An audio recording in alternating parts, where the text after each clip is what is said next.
beautiful friends on YouTube. And it's Miss T from Miss T Motorsports, old school racing. On my way to go have coffee with the racers. And I'll go live when I get back. It might be in the evening, and it's a Monday night, and you might have updates on iRacing. So tune in, and I'll update you on any of the gossip that I can talk about. So anyway, yeah, I just put on YouTube my, let me see, 97 Sonoma, California, Dover, Little Charlotte, and Darlington. So anyway, I was at Darlington, so it's fun to watch. I skipped through Dover because it had white noise. So it was driving me crazy. I couldn't concentrate, so I wouldn't subject you to all that. So anyway, it's Monday. I think it's August 4th. Have a great day, guys. And keep racing. Try not to wreck.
Good morning. I grabbed a few photos from my album. That's my dad's workshop. This is actually as it looks today. That's compression.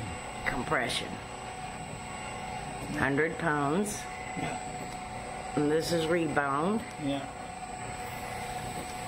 That's 100 also. So yeah, this is like a 50-50. 50-50 shock. Yeah.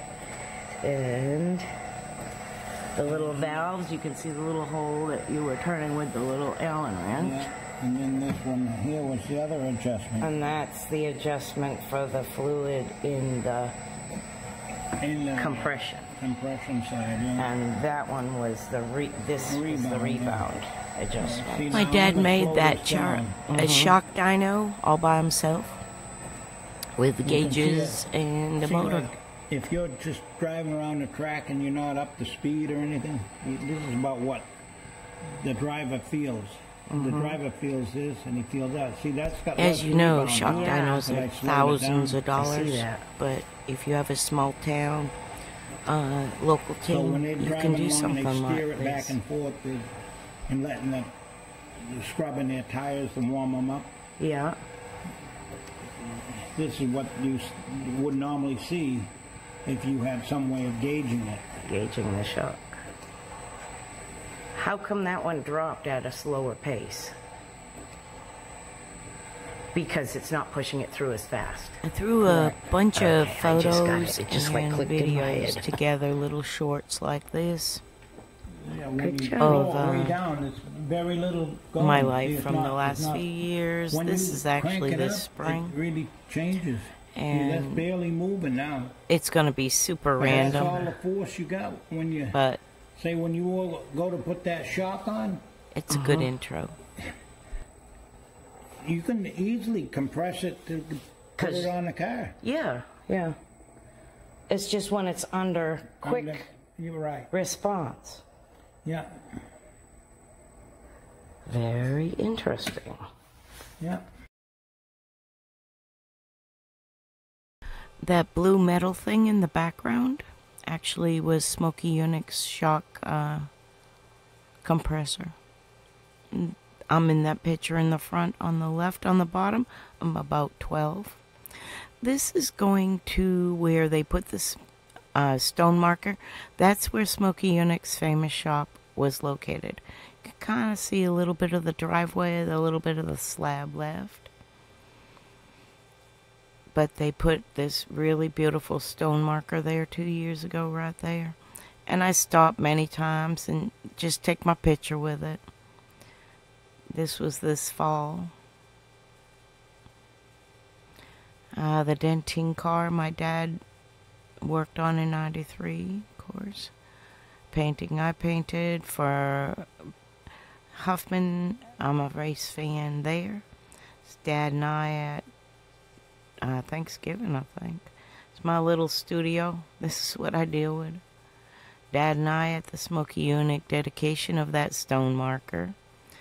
I met the Huffman crew in person with my pup. And there's me at the Smokey Yunick Memorial. This was in 2012. Dad was nominated in the New England Auto Racing Hall of Fame in 2011, class of 2011. That's just me. I build stuff. I'm kind of an outdoors person. And I'm a Brady fan. New England born and raised. It was our only claim to fame. And I got that in there twice. That's my own race car. Back in the day, you had Hobby Loss, and that's Smokey Yunick's family. The Hobby Loss thing, everybody got their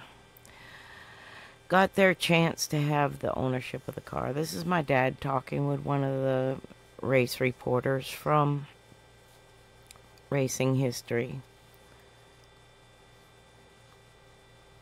And we are at that Smokey Yunick dedication. Several cars that Smokey had built are there. Marvin Panch's car, Fireball Roberts.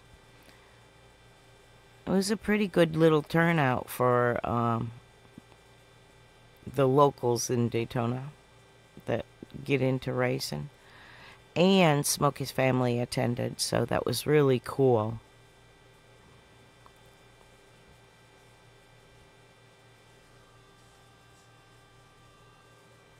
There's a lot of Smokey Yunick's things in a museum. I think it's in Nebraska.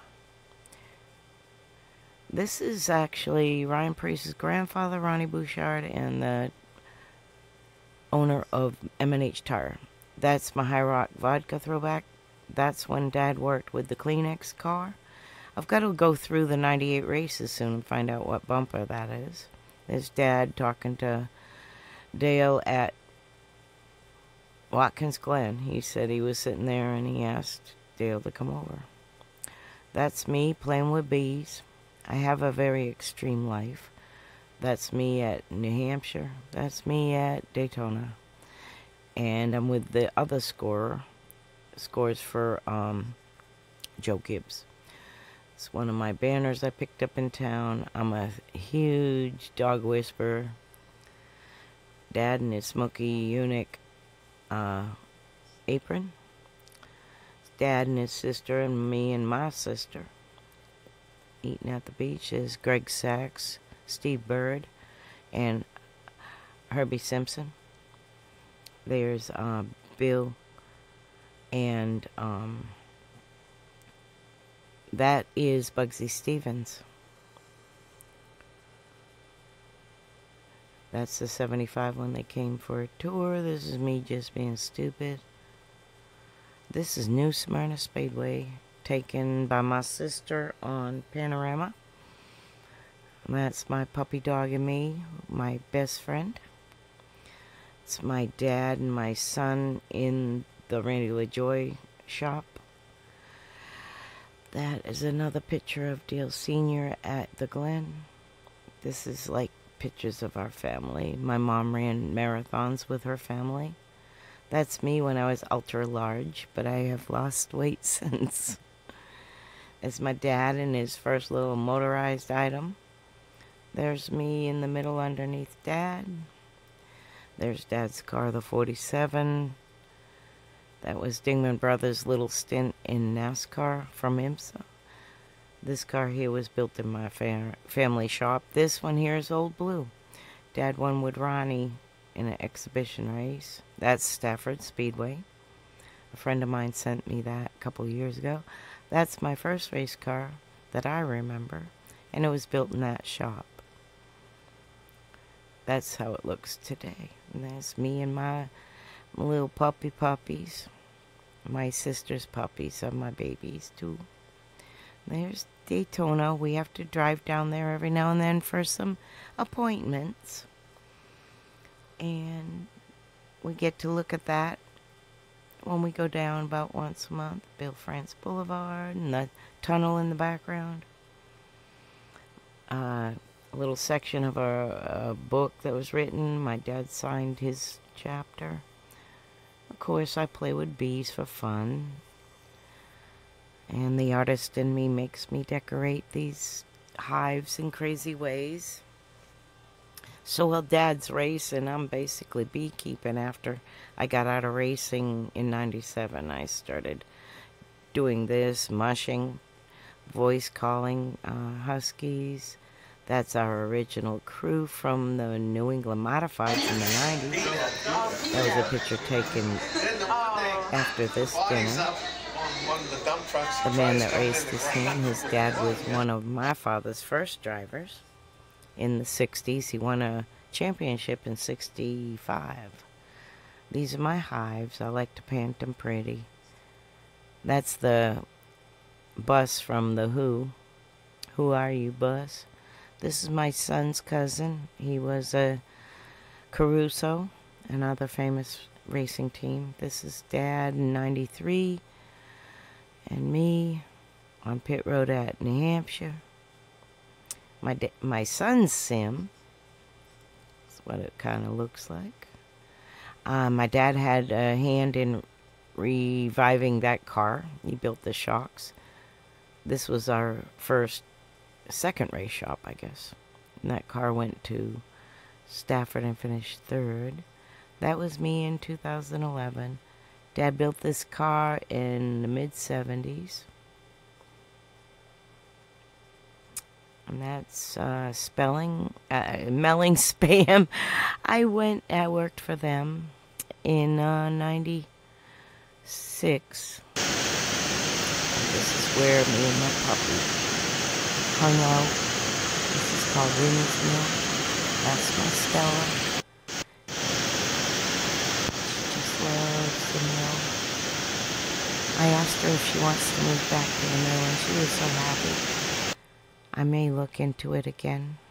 This is the waterfall. It looks ferocious, but we climbed like across the river. We went across the bridge, and we would climb down where that is splashing and slide down.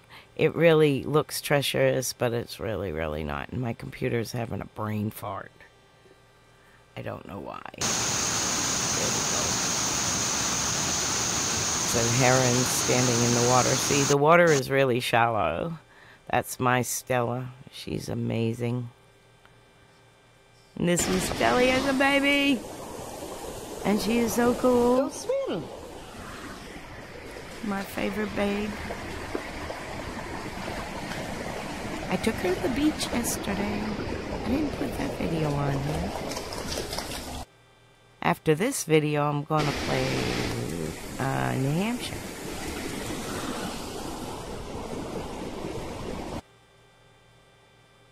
That's my girl. Why can't you love it? I just love her so much. She's amazing. This is another thing I did a little bit of. I trained Dolly a little. Gave Dolly some exercise. It's not a thing I wouldn't try to do. I mean, I didn't grow up doing this. I just said I love animals and I can do this.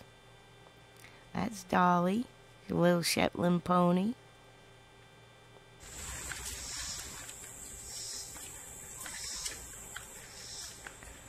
I trained her up until her feet needed tending, and I won't train an animal if their feet are not tended properly. Just a thing, I felt. I love Dolly. She was so sweet, little Shetland.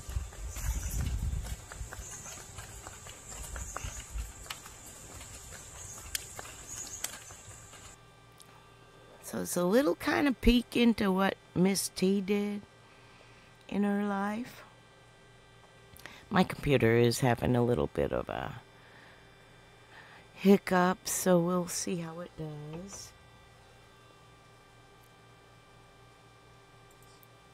I skip. Now I'm in Florida. And I like to watch AA baseball, the Tortugas.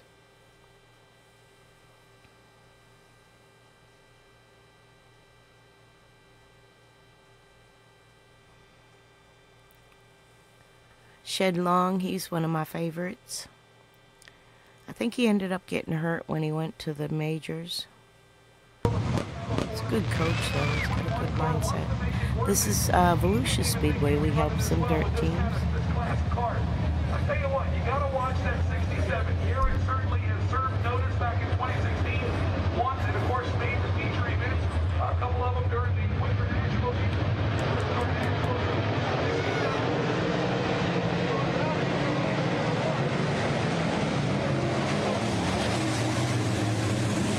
Inside P2 is the guy we're working with. We got a heck of a start. They said somebody in front jumped, so we had to start over. I think he finished like maybe third.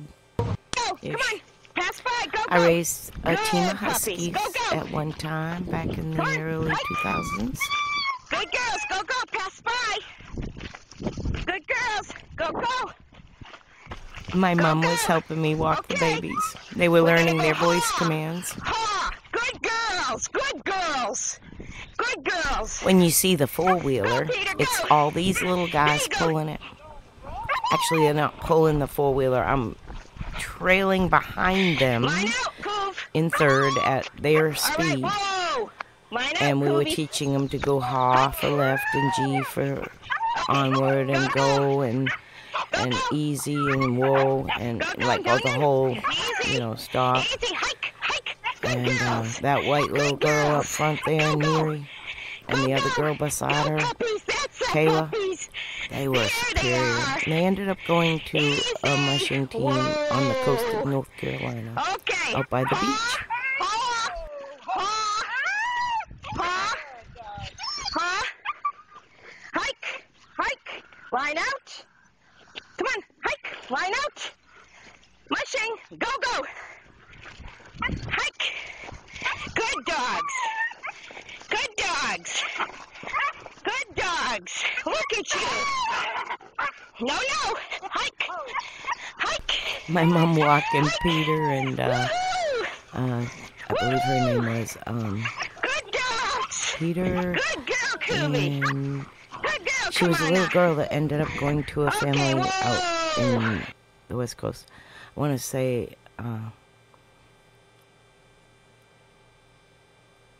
Sima. Her name was Sima. This is how I got into birds, to be honest. I had this mockingbird pair that would attack me on my property, and after 5 years of feeding them grapes and, bribing them, they built their baby nest in my lilac bush right beside my deck. So it was like if I didn't have grapes outside, they would come and knock on my sliding glass door. No joke. The birds would tap on the door.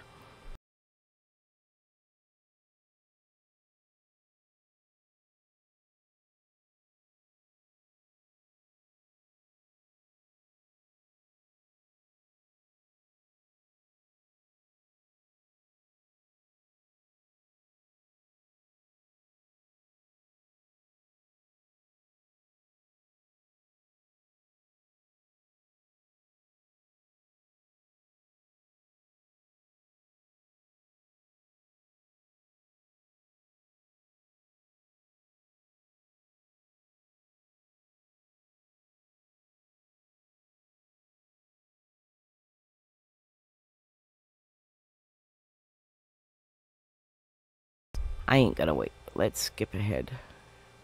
It's actually birds coming into the nest, and that's probably my rooster.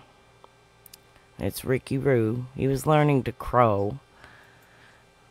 And these are more of my bees, how I fed my honeybees. See, I put that up so the birds wouldn't get them. I did all these things for my bees. And my hives. And my rooster. And my feeders. This was one of the attempts, because you didn't want them to drown. I tried many things, but I came up with a really good solution. I painted my hives pretty. Flower power. The Zen garden. This is when we got a queen from an old house. Laid a sheet down. That's the pink. And all the bees crawled into the house finding the queen. It's really cool. These are all on like my YouTube. But I was quite into beekeeping for a while. And that's it.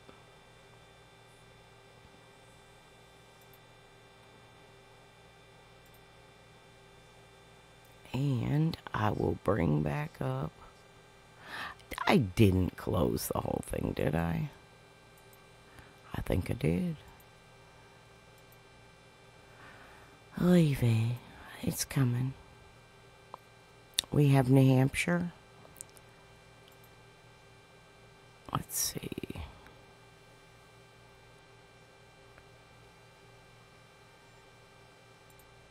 '97 Winston Cup.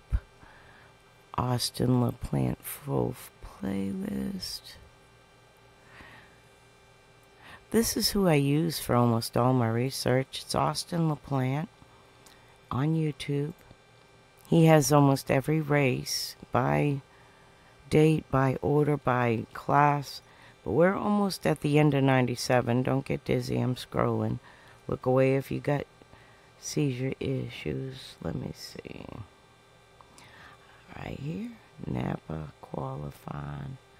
Napa first practice. That's all Atlanta. Then Phoenix, Rockingham, Talladega, Charlotte. Charlotte. New Hampshire is the one I have not played. Now, I've played Charlotte, but I told you I was going to backtrack because I got to catch up. Because the Busch ran ahead of the Cup. But New Hampshire is where I'm next. I am scoring for the number 7.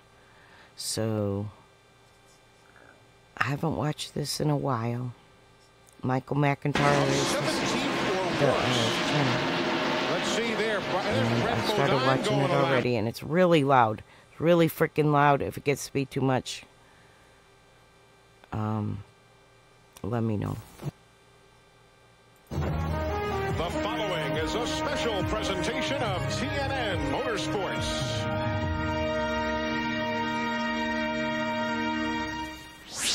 We're heading down the stretch in the NASCAR Winston Cup Series. Dale Jarrett has been hot, winning 2 of the last 3 races on short tracks. He's only 153 points off the pace and was strong here in July.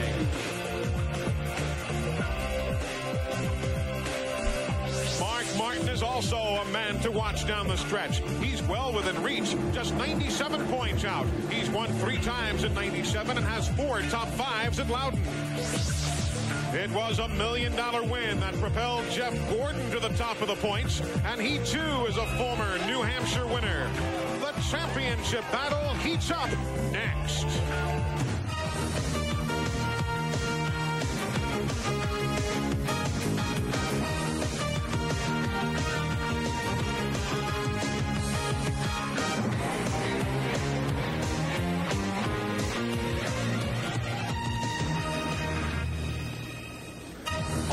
In New England, they don't make days any nicer than this one. Temperature in the 70s, and we're set to go racing. The CMT 300 is just around the corner. The storylines of this day: Jeff Burton bothered by an inner ear problem. How much will he drive? How long will Todd Bodine have to fill in for him? Only one NASCAR Winston Cup win this season among the drivers who qualified in the top 12 position. Starting spot is not everything. And as today, I went to the very first race at this track when it opened, and a fun fact is my uncle raced motocross racing motorcycles when it was Breyer Motorsports Park on that same property. I think they've since opened that Breyer Motorsports racetrack again. But I'm up in the booth scoring for the QVC car again. Oh, say, can you see by the dawn's early light what so proudly we hailed at the twilight's last gleaming, whose bright stripes and bright stars through the perilous I'm in the scoring booth, and my husband at the time's working on the QVC car.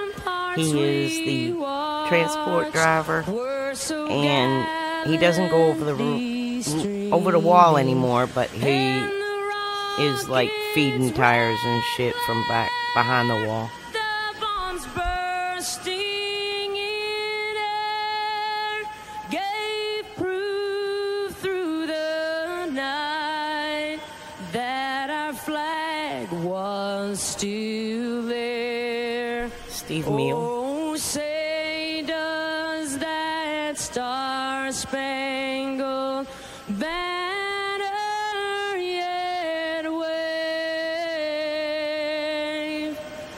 o'er the land of the free and the home of the great? 1997 has seen the young Geoffs come of age as the changing of the guard has happened. While Jeff Gordon has led the point standings, Jeff Burton has quietly tried to steal the show. 2 wins in 97, including one here at Loudon in July. Burton has shown his muscle, challenging Gordon.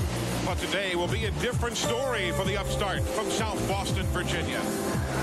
Jeff's inner ear problem has been explained to me like this. Inside the inner ear membrane, there are tiny hair-like follicles surrounded by fluid. When you tilt your head, the fluid flows over the particles, causing them to send a message to your brain saying straighten up. What has happened, one of those follicles is lodged in a static position, sending false messages to the brain. Thus, Jeff feels like he's off balance. He did practice the car yesterday afternoon. He's in the car right now. We want to ask him, if we can, real quickly. Jeff, how do you feel now? Well, I don't feel real good right now. We've been, believe it or not, we've been in a golf cart all morning, turning left, trying to get acclimated to that. That worked yesterday, so I suspect I'll feel better once we get going than I do right now. Well, best of luck to you out there. Now let's go further up pit road. Here is Matt Yoakum.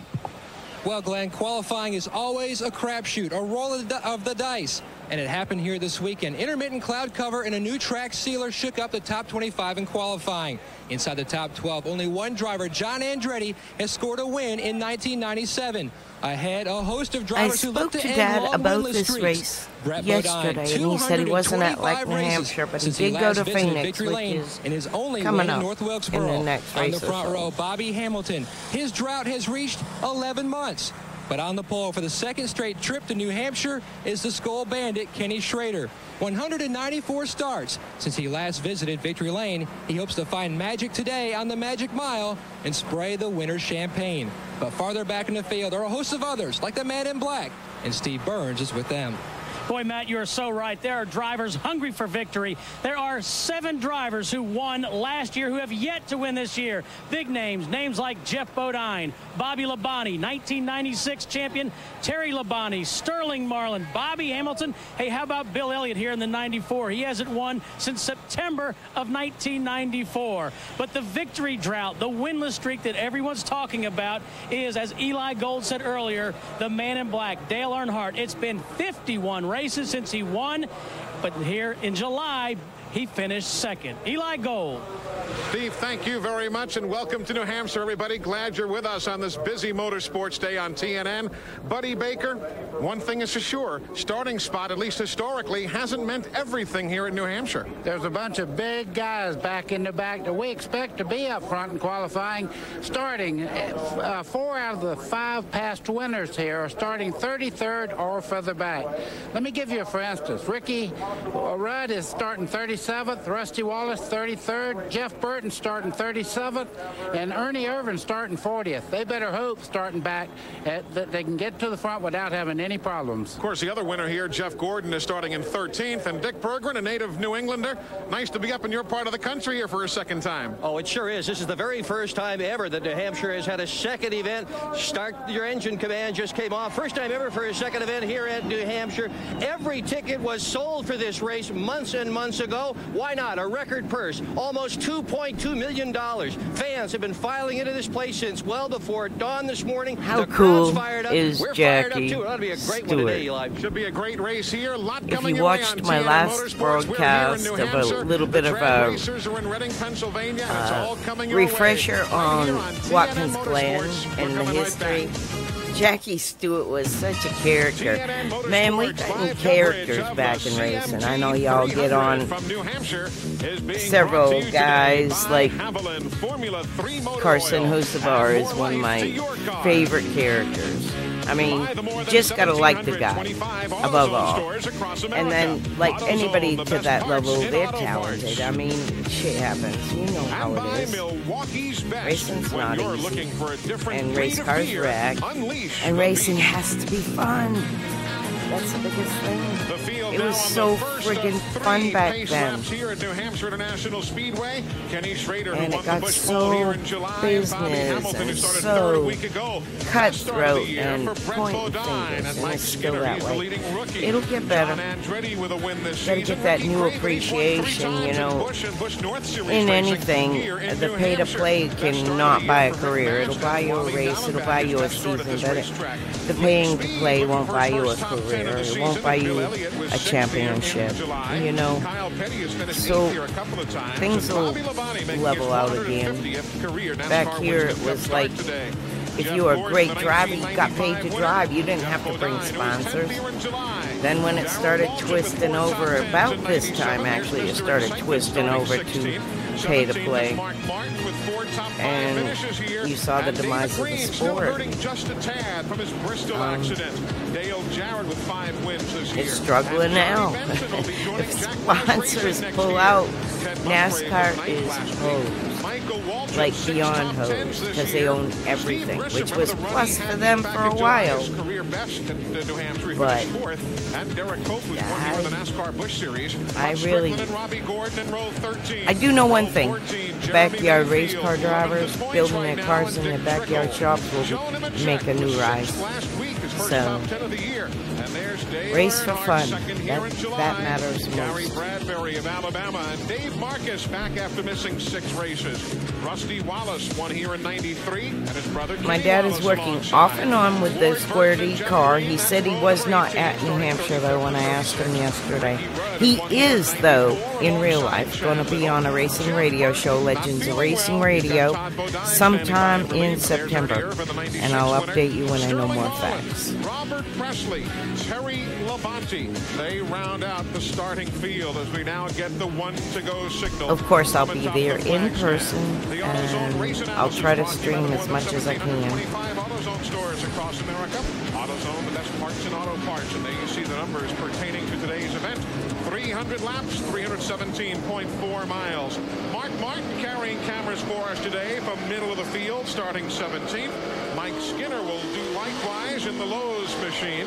Kenny Wallace, he's got the cameras for us, and we felt we better keep a tab on Jeff Burton and see how he's doing. So he's going to carry the cameras for us as well. Of course, if you know your NASCAR history, you know that this was the weekend normally that was home to the North Wilkesboro Speedway. We're always down in North Wilkesboro this weekend.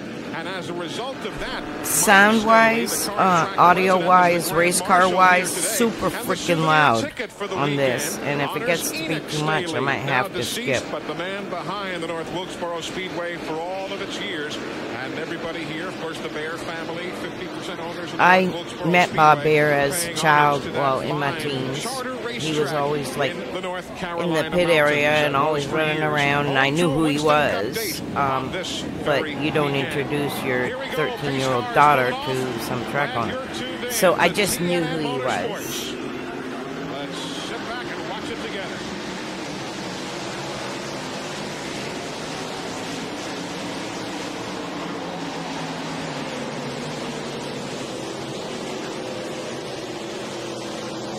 The first few New Hampshire races, I believe, were like 91. I know they started out with some modified torque mod types and some Bush North.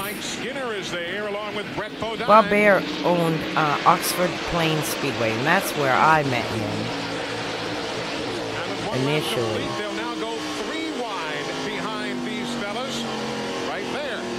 He's since passed. I believe his son has half ownership of this. I'll tell you right now, if NASCAR buys the track, they will put it out to pasture if it's not making money. It's not, they have no heart in the game.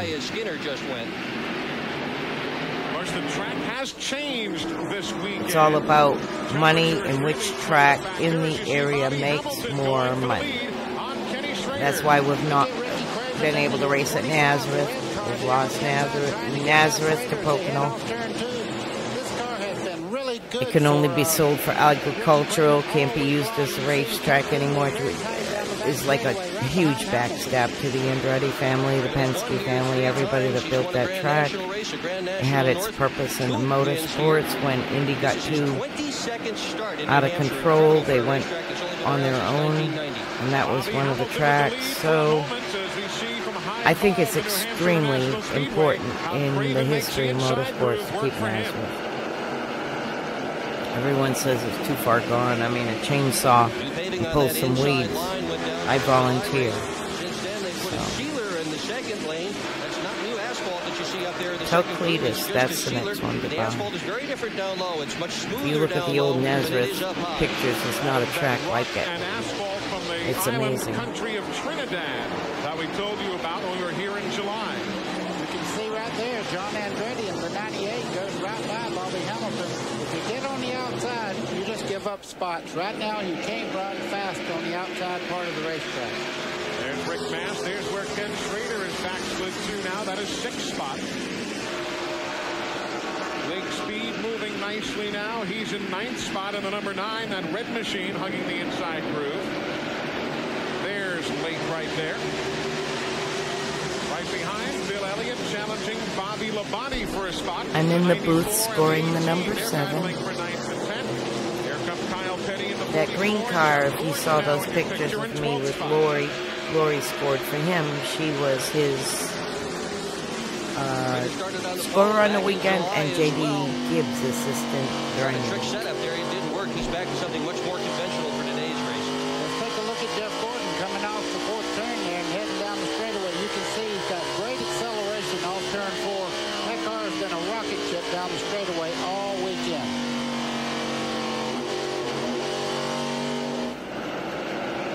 Working lap number 6 of 300 here today. Kyle Petty has been fast this whole time as well in that number 44. There's Ernie Irvin in the mix there, the number 28 machine starting way back. This will be a short live broadcast at this time. I've been up pretty much most of the evening last night with the 6 hours of Daytona. My son was running. I went to bed early, woke up about 3 a.m. and I've been up pretty much since 3 a.m. And it's about 11, so I'm getting a little bit tired, but I wanted to review a couple more races. I'm under a deadline. I got 5 weeks to get the manuscript written. It's been quite a few weeks since he's been in a spot to even start a race, and it's good to see Dave back in the field. Super to see Dave Marcus. But watching these races, in addition to filling in some blanks, I get to ask Dad, were you here, were you there, or whatever. And this season he was at Bristol, Charlotte, and he said Phoenix, and then he said Las Vegas, which I think is next spring. And then he'll go to Fedowa after that. Kind of a consultant that was hired, like as he got older, he's now probably in his 50s. He was being hired as a race consultant for the chassis setup and consultant as far as pit stops and this and that. So other crew chiefs would hire him to help with that, because being a crew chief was extremely grueling. You had many duties: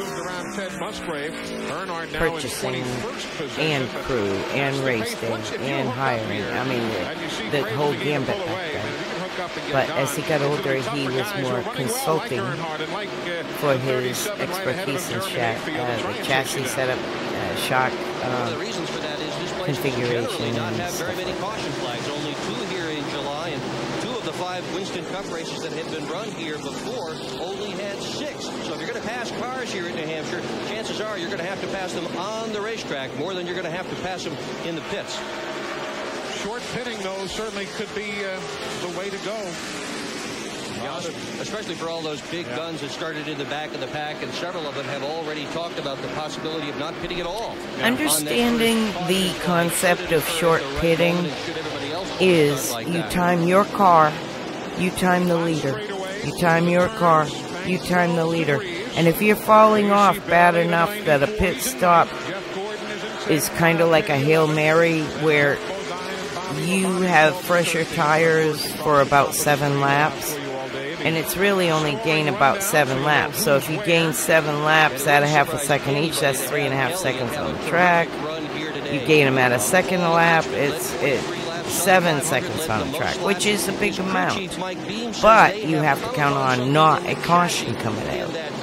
So it is a real, like, kind of a Hail Mary move. But they use that scenario all the time, even in today's racing.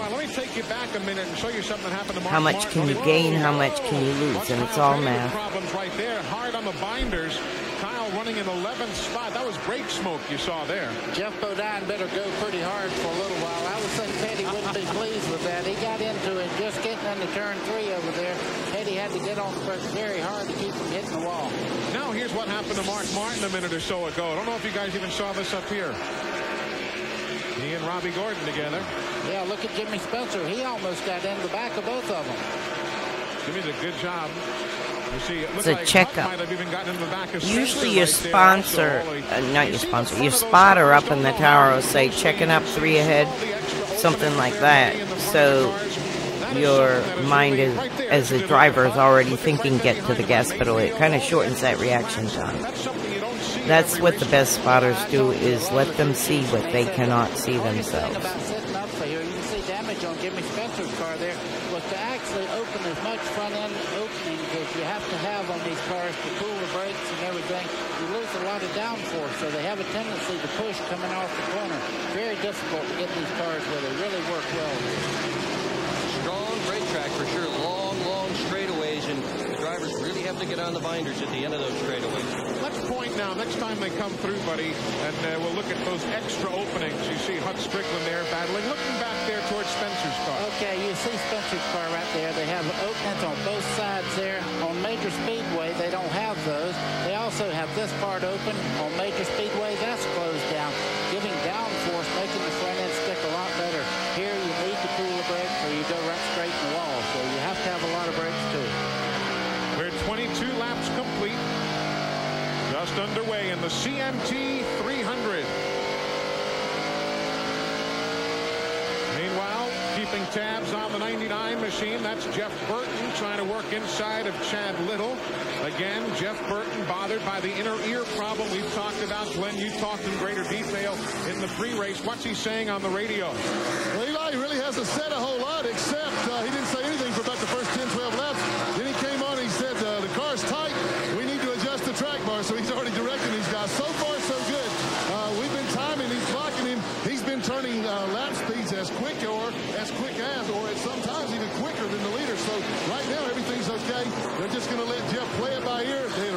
plan for him to get out at the first caution or the first pit stop. Right now, they're just going to wait and see how Geoff feels at the time. And normally, the longer he goes in the car, the better he feels. And Glenn, that's what Todd Bodine told you and I this morning. He said, I don't really think the boy is going to get out of that race car. No, I think that's exactly right. Todd's standing here with that little smile on his face, watching me, and as Geoff was talking, Todd turned around and said, there ain't nothing wrong with him today. Meanwhile, on the racetrack, the little bump and go there, Kyle Petty and Jeff Gordon there. They were running in the 10th, 11th, 12th positions, and some close quarters racing right moments ago. We'll take a look at what happened. They were going into turn number 3. Take a look at this, folks. Well, you see the 24 there as they start off the corner. The 7 car gets in the left rear. Geoff gets sideways right there. Has to check up just a little bit. But you see Bodine going by on the inside. But he's got a mirror full of somebody he ran into just a little while ago. Kyle Petty's directly behind these 2 cars. All the while, Ricky Craven continues to lead. Everything else has settled down. There is Ricky, who started the year with 2 straight top 5 finishes. Since then, though, his best finish was 9th at California. Maybe today is a day he'll creep up on that and grab a victory. We're early, 26 laps complete. And there's Maine's favorite son. He's in charge now. TNN Motorsports live coverage of the CMT 300 from New Hampshire International Speedway is being brought to you by Napa Auto Parts. At Napa, we keep America running. Welcome back, everybody, as we are live with you at New Hampshire International Speedway. Bill Elliott in the 94, Geoff Bodine in the 7. They're running 9th, 10th, 11th, and 12th.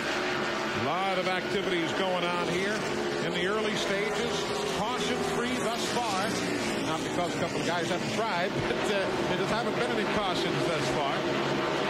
Ricky Craven leading since lap 4, the last 26 laps. Kenny Schrader, the pole sitter, led the first couple of laps. Bobby Hamilton in the STP machine led lap number 3, and it's been Ricky Craven since then. From the state of Maine, we've got a native of Massachusetts who has stepped into the booth to join us. And you enjoyed her rendition of our national anthem earlier. Jody Messina, good to have you with us. Hey, thanks for having me here.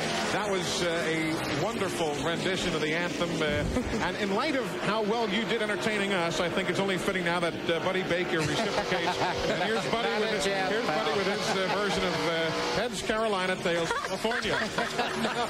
No? I'm leaving. No. That, of course, one of your wonderful hits. You're not in Kansas anymore. I'll tell you, things are just going so well for you. Well, thank you. Yeah, and being here today is quite an honor because country music is so intertwined with the NASCAR racing. And, of course, all of us artists are a part of CMT, the music video channel for country music. And it just seems so perfect to have the CMT sponsor a NASCAR race where we finally get to do something together. Of course, Curb Records, your label, Mike Curb and those folks were keenly involved in NASCAR racing many years ago. So that really is a wonderful relationship. Our friends at Napa giving you the NASCAR timing and scoring update across the top of the screen as you see Bobby Labonte running in the 13th spot. Mark Martin right behind him in the 14th. And we ride with Mark Martin now. Coming from Massachusetts, Jody, as you have, did you ever think that this area, we are, of course, just a neighboring state to your home state, do you ever think that motorsports would be this big up here in New England? No, when I was younger, we used to come up to the races, but it wasn't NASCAR. And this is a fairly new track here. So when I was living here, this wasn't here. And it's really, I think it's great that NASCAR is reaching everywhere now. We're watching the 2 Robert Yates cars now running 19th and 20th. Dale Jarrett in the 88 and 19th spot. And Ernie Irvin right behind him coming through traffic in a hurry. Ernie, you remember, started in 40th, so he's now worked himself up halfway through the field. Listen, it's been great having you with us today. Enjoy the rest of the afternoon. And I know everybody at home watches both TNN and CMT. It's been a wonderful way for the folks to enjoy those great country music videos. And best of luck to you. Well, thank you very much. Jody Messina joining us here at the CMT 300. She had the national anthem earlier this afternoon, and a local from the state of Massachusetts. Taking a look at Dale Earnhardt there, the number 3, working himself now in the 16th position, challenging Bobby Bobby Labonte. Glenn, we saw the drugs. Oh, boy. Nothing left there on the inside of that yellow line. Glenn, I was going to pitch to you about Ernie Irvan. He was making nice moves through traffic. Yeah, Eli, he's been real fast today. In fact, he's been real fast all week. Really a mystery to everybody why the qualifying efforts were so poor, but Ernie has consistently had one of the fastest cars all week. He's talking right now. It's just a little bit tight in the middle, a little too tight for his liking, but as you pointed out, he has moved up about halfway through the field. Already caught his teammate, the 88 car, Dale Jarrett. So Ernie was one of the guys. When I talked to the people in the garage area this morning, they all told me, so just wait. Ernie Irvan will be there before the day's over. He's on his way. He's halfway there. And here goes Dale Earnhardt now for 15th spot as he makes the pass on Bobby Labonte. And you know that 88 car, Dale Jarrett right there. You know the history of that race car, Dick Bergman? It goes way, way back. That's the car Davey Allison drove here as well. They call it Black & Decker. About the oldest race car in the field. Matter of fact, that's the car that Davey drove here just a day prior to his accident and losing his life. So that is very much a special car in the Robert Yates stable. And Steve Burns, they were telling me this morning that they think it can go to the front. Yeah, but right now, Eli, Dale Jarrett just radioed in and says they've developed a push. Now, the race here in July, the teams were chasing the clouds. It was cloudy in and out all day long. It was a little bit weird to hear J.D. Messina. I'm from Massachusetts, and I never heard anyone talk like that from her area, from my area, but I also moved south when I was 32 and lived in North Carolina for 27 years, and only recently Florida now for the last 5. Kind of want to go back to like Virginia or North Carolina. It's a nice racing area. I'm in the booth at this race, scoring for the number 7 QVC car. It's kind of the view you just saw from that camera, because the camera room was like around the same area we were in. Sometimes the press was in the next room. He hadn't backed off a little bit yet. It's a brand new car. Dallenbach is in, and he's doing a good job of keeping it up in front of this group. This has sort of been like a street fight out here with this collection of cars. And Earnhardt, you just saw a little bit of him. He's on his way into that mess. There's Earnhardt. Top of your screen, now on the left of your screen. 13th spot for Dale in the number 3. Want to see what we were talking about a few minutes ago? Wally Dallenbach and those guys beating and banging off each other. Take a look at this, and you get an idea of what's been going on. He and Schrader right there. Well, he's sideways there. Yeah. Rick Mast. This is Rick Mast in the 75. You see Geoff Bodine in the 7 coming up there. They've been at it for a long time. I mean, it's been a crash festival. There goes Earnhardt around Bill Elliott. And staying there now. And Mark Martin's going to follow right through as well as you ride with the Valvoline team. That's the same car Earnhardt had here in July. It's a drop snout car. That's a very different kind of chassis construction than Earnhardt is used to. He does not like a loose-feeling car. This one gives the feeling of being loose. Larry Reynolds has tried to inspire in him the confidence. Don't worry about it. Just hang on to it. It'll be all right. So far, so good. Michael Waltrip is in 11th, just ahead of him. And Wally in 10th.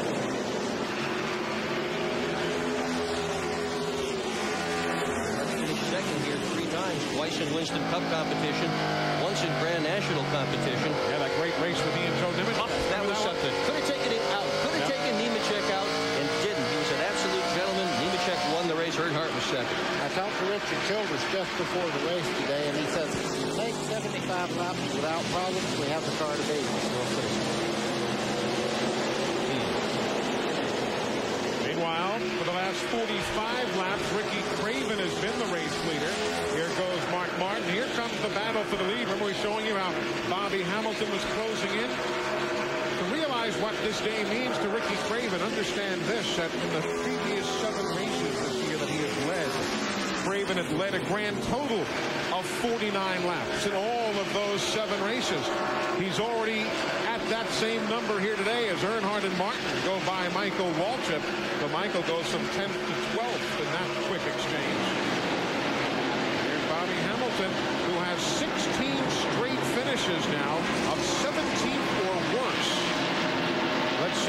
There's Brett Bodine going a lap down.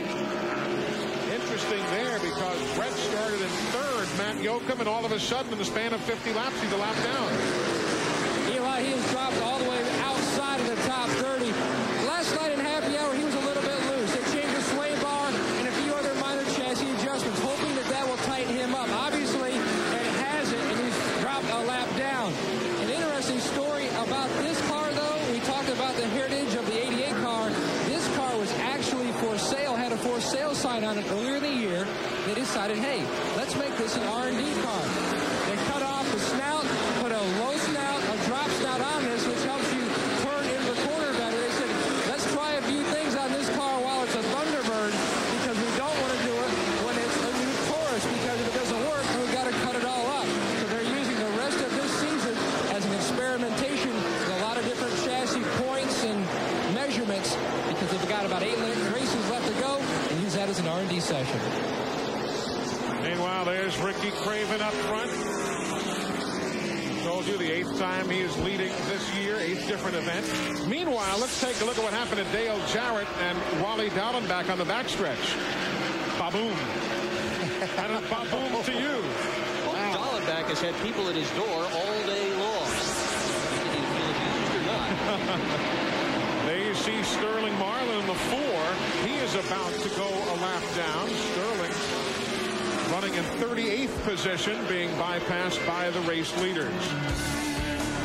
Richard Childress looking on. His man's in the top 10 now.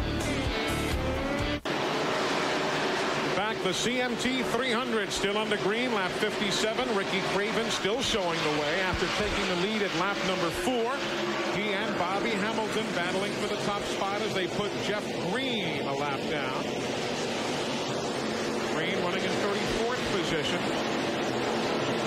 Curious about some of the other major players. Terry Labonte didn't have a good qualifying weekend. He has now worked his way up to 28th. We told you earlier about Ernie Irvin, who started back in 40th. He is now 13th. If you're a Dale Earnhardt fan, he is now running in 8th spot. Rusty Wallace, he's in 27th. He won the inaugural year back in 93. MCI with NASCAR timing and scoring updates for you across the top of the screen. As we are 59 laps complete. There you see Jeff Burton, 33rd position now. What are you hearing, Glenn? Any problems? As they say, Eli, no news is good news. They radioed to him a while ago and told him that if he needed to, he could pit at any time. But Jeff says, I'm okay. Right now, he's pretty stable back there, running pretty consistent lap times. Talked to Todd Bodine. He says right now that Jeff seems to be okay. Doesn't really think he's going to get in. They're just playing it by ear.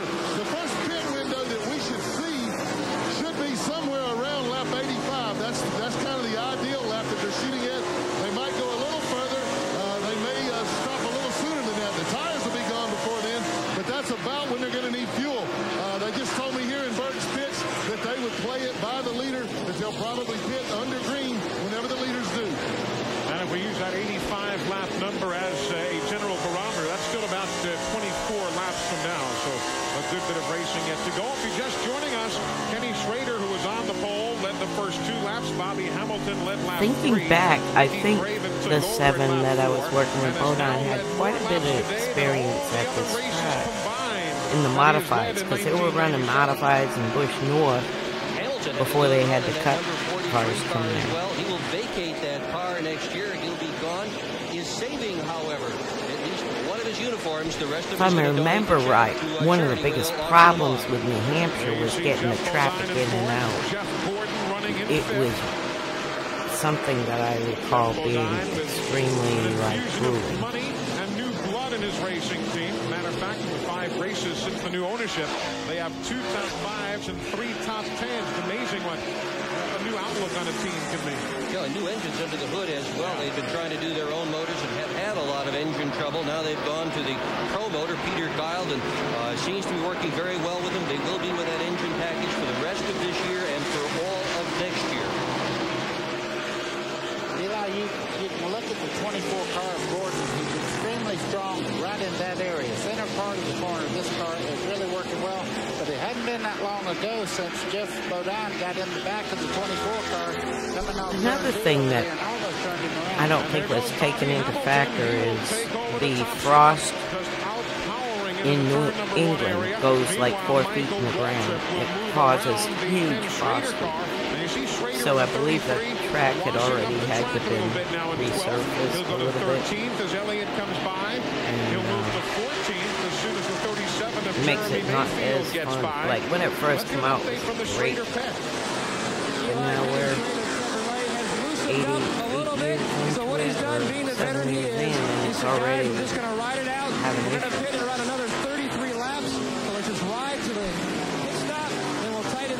Back to the fight, but right now he's a little bit loose and no need to chance the car. Well, Kenny Schrader just taking his time, biding his time. But Bobby Hamilton, the new leader now here in the CMT 300. In '96, he led 41 laps here. Earlier this year, Bobby Hamilton led 43 laps. We were here back in July. But interestingly, his best finish in New Hampshire is only 16th. Maybe he'll be able to improve on that today. Caution is on the speedway. We'll show you why Geoff Bodine spun. But right now, let's go down to the Jeff Burton pit. Glenn Jarrett. And it looks like that Todd Bodine will get in the car. They have, yes, they've drugged Geoff. In fact, they just pulled him right out there and almost threw him down. Bodine is in the car now. We thought they were going to wait until the next time by so they'd have more room, but they're making a change right now. They're strapping Todd in the car. We'll get a word with Geoff in a moment. He looks to be okay, but I think they're just not going to take any chances, Eli. They just want to make sure that nothing worse happens to Jeff Burton. Now, this is not the first time that Todd Bodine has driven here in a NASCAR Winston Cup car. Remember when the number 75 ride was his? He drove in both 1994 and 1995. In 94, he finished 5th after starting 15th. He didn't have quite as good a year with a 36th place finish in 95 with a mechanical problem. Sighting. But this is not the maiden voyage in a Winston Cup car for Bodine, for Todd Bodine here at this racetrack. Well, Todd drove for Ricky Craven in Texas and was leading the race there and had right near the end of the race got involved in an accident, but did a great job all day. Now let's go to Steve Burns. And Ricky Craven has been in for service, Eli. They changed 4 tires. Now this caution actually happened at a good time for them because Ricky had complained of being very loose. He was having some rubber buildup. Also, Dale Earnhardt had started 30th. He worked his way up to 7th. They took 4 tires as well. Let's go to Matt Yocum. Bad luck for Kenny Schrader. He came in the lap before the caution came out. He got caught on pit road. He's got a lap down. He could not hold on to the car any longer. They came in, made a 2-tire pit stop, and tried to tighten him up big time with some major chassis adjustments. Also, great pit work by the STP crew. They got Bobby Hamilton out on a 4-tire pit stop. They put him out into the lead. Now let's go to Glenn Jarrett. And we're standing by with Jeff Burton. And Jeff, great job out there. Main question is how you feel. Well, I don't feel real good, but got this in a lead lap.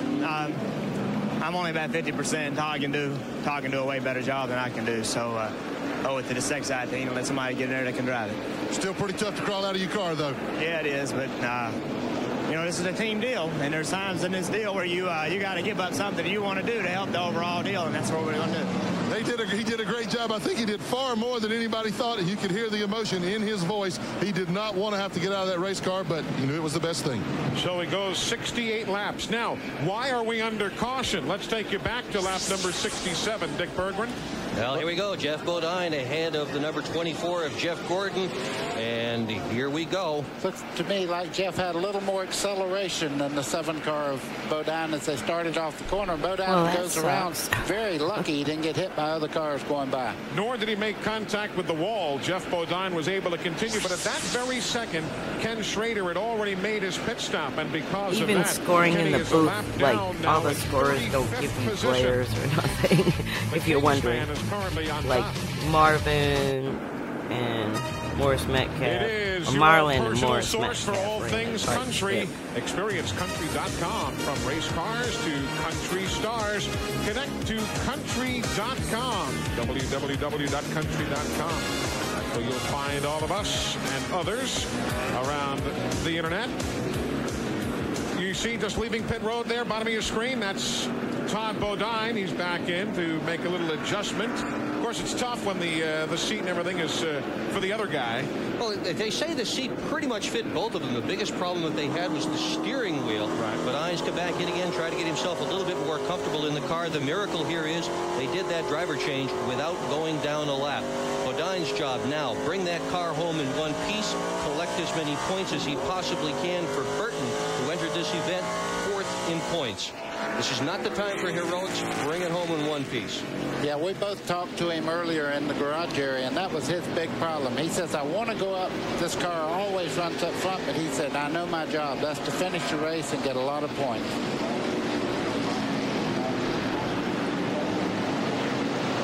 There's Dale Jarrett as he circulates on the speed. Watch what happened to him on pit road. Watch him trying to come out of the pit stall. He's stuck in behind Derek Cope's machine. See him coming out there, the stick trickle in the 90. Wow. Kind of got sandwiched in there just a bit. A few guys had some problems. Lake Speed had a good run going, but comes out of pit road in 17th. He is among the many who have had to work through some pit road work. And there you see some of the others, how they came onto the pit lane and how they exited pit road. Earnhardt from 6th to 7th. Kyle staying even, coming in 10th and going out 10th. Field getting the 1 to go signal now. So we'll be going racing the next time by.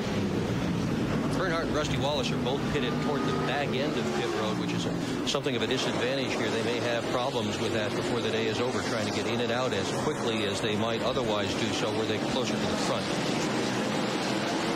Of course, Ricky Craven, he has been leading for a good bit of the day. Of course, it's not been the very best year overall.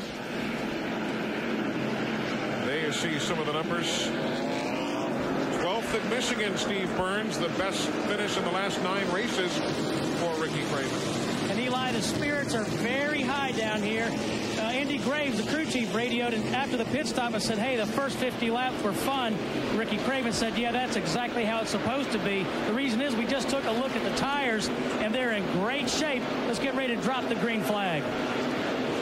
Here they come out of turn number 4. The cars on the inside there are a lap down. If you're wondering who's a lap down, the guys on the inside of the racetrack there are a full lap behind now.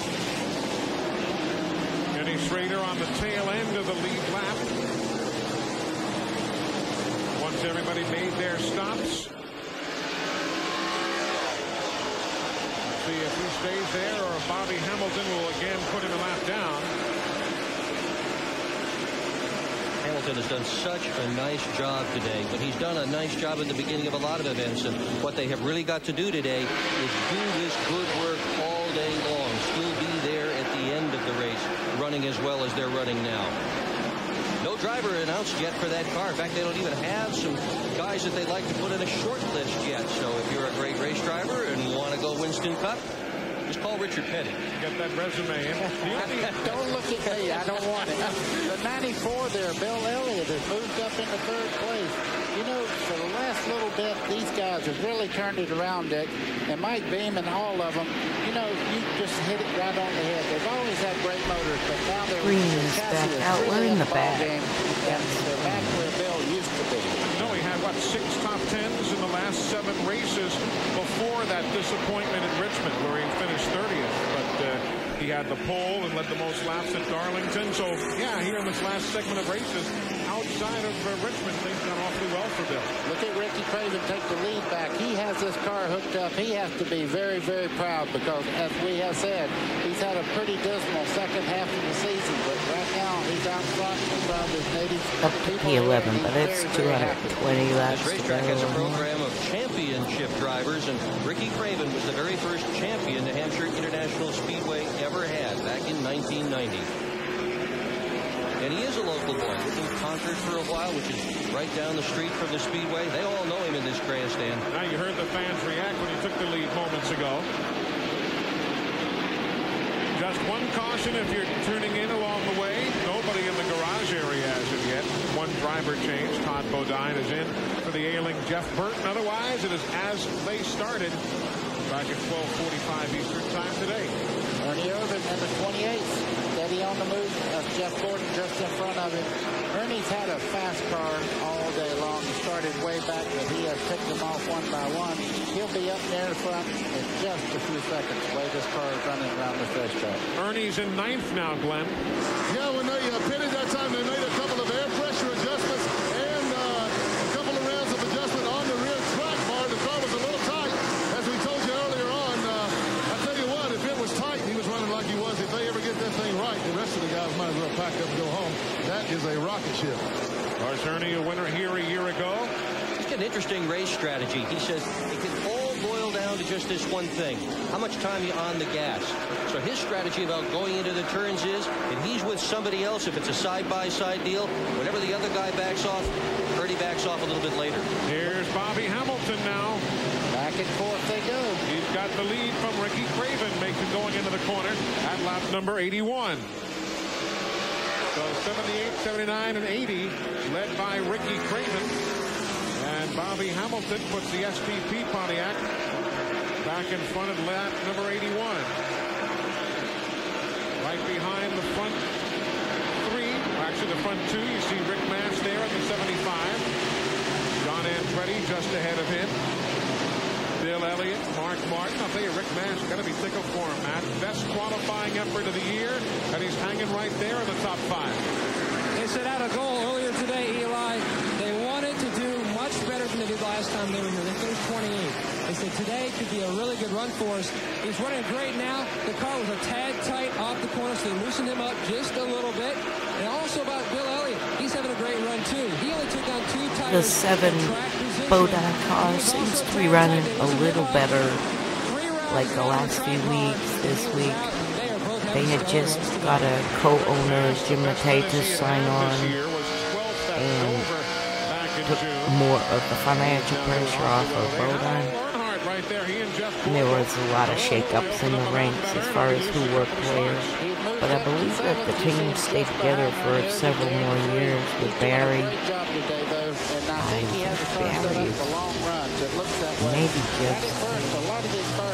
I wasn't around the motorsports in that era, but from talking to people that stayed on with the team, my ex said that they raced with Todd and Barry some. Swapping around the lead. There you see the separation between the two. Jeff was sort of backing out of the races here in 1997. We're coming right back. All of our aerial shots of the CMT 300 today brought to you courtesy of Durashine Advanced Auto Polish. Just wipe it on and holds it off. Durashine now available at Pep Boys, Western Auto, Kmart, and Target Auto stores. What a magnificent view of a beautiful racing facility. And how about that view right there of Geoff Gordon and Ernie Irvin working around the speedway. They are 7th and 8th respectively. Setting it for you, Bobby Hamilton leads. Craven is 2nd, Andretti 3rd, Rick Mast is 4th, Bill Elliott 5th. Mark Martin is now 6th ahead of Gordon, 7th, Irvin 8th, Dale Earnhardt is 9th, and 10th now is Kyle Petty.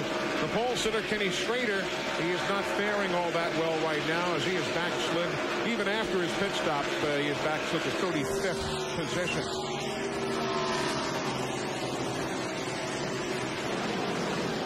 We've talked so much about Bobby Hamilton and Pontiac leading. There you see Hamilton in front. Those of you who may not follow all of the NASCAR rules week in and week out need to know that there was a new rule for Pontiac effective here today. A 1/4 inch increase to 6.5 inches to the height of the rear spoiler right there on the back of the car, and a 1/4 inch reduction of the front air dam height, the lower front balance, to 3.5 inches. So whether that has how much impact, we don't know, but just as a point of reference, those rules will effective here this weekend. Well, they're saying about 20 pounds more downforce in the car. Buddy, could you feel that in a deal like this? Oh, yeah. Well, what is good for it? Real long runs. What you can see visually right there, the nose of the Pontiac is right on the ground. The Chevrolet just behind it is up just a little bit. You can visually see that it's closer to the ground that gives it more downforce. Also, the taller rear spoiler of the car for forward bite. So everything is to help the Pontiac get in an even playing field. And Matt Yoakum, I think that is basically the gist of what Bobby Hamilton was telling you earlier today, wasn't it? That's totally correct, Ron. He told me that you won't see the result of these changes right off at the start of a run or on a restart. But when the course of the run goes to around 40 laps, you are going to see the Pontiac slowly pull away, because that's when the advantage will come in. Talk about another advantage here at Loudon. The tires today are the same tires they raced at Phoenix. Remember, the 43 car picked up their win last year at Phoenix, and this is the same type of car they had there last year. They are looking for a good run today, and they hope it means another victory. And there you see some of the fellows who are moving on and how they're doing. Derek Cope, by the way, the heavy storyline in the garage area is that he has indeed found himself a home, which will be announced as early as Tuesday of this week. All the supposition is that he is going to be joining Chuck Ryder and the number 30 team effective this coming week. And they plan, so we are told, an announcement as early as Tuesday of this week. So apparently, though there's no confirmation from within the team directly, but apparently what we're hearing, Matt, is they're going to make some kind of an announcement as early as Tuesday. Eli, a source close to the team told me expect an announcement Tuesday or Wednesday. Derek Cope will be in the 30 car next season. They have a lot of big plans also to announce for next year. The source also tells me expect that Bahari Racing will also go into their own in-house chassis program with Steve Levitt supposedly heading up the operation. As you recall, he used to work for Hendrick Motorsports, and he spent time with the 37 car. So we'll know more about that as the week continues. You saw Ernie Irvin make a nice power move there, grabbing 6th spot. And here comes Mark Martin in the 6th to the inside of Rick Mast. That's for 4th. Eli, what you're seeing now is the cars that are balanced the best. They're moving toward the front. Ernie Irvin is just absolutely flying. He passed Jeff Gordon just a little bit ago. He's opened up about a 12-car lap lead and has caught the group just in front of him. You can see from Rick Mast down, and just in front of him, you can see the 6th car there, Mark Martin. He's catching them, like 3/10 per lap. Hey, folks, watch this. Let's go back to 18th position now. And this took place just a moment or so ago. Watch what happened here. Nemechek and Steve Grissom. Pardon me. Whoa. That was the battle for 17th and 18th position when that bump and go took place on the main straightaway.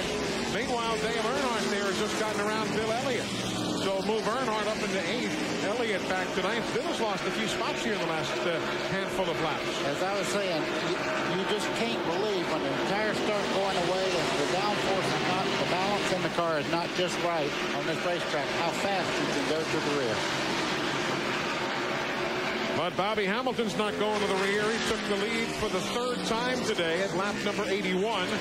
We are now closing in on lap number 100, 1/3 of the way home in the CMT 300.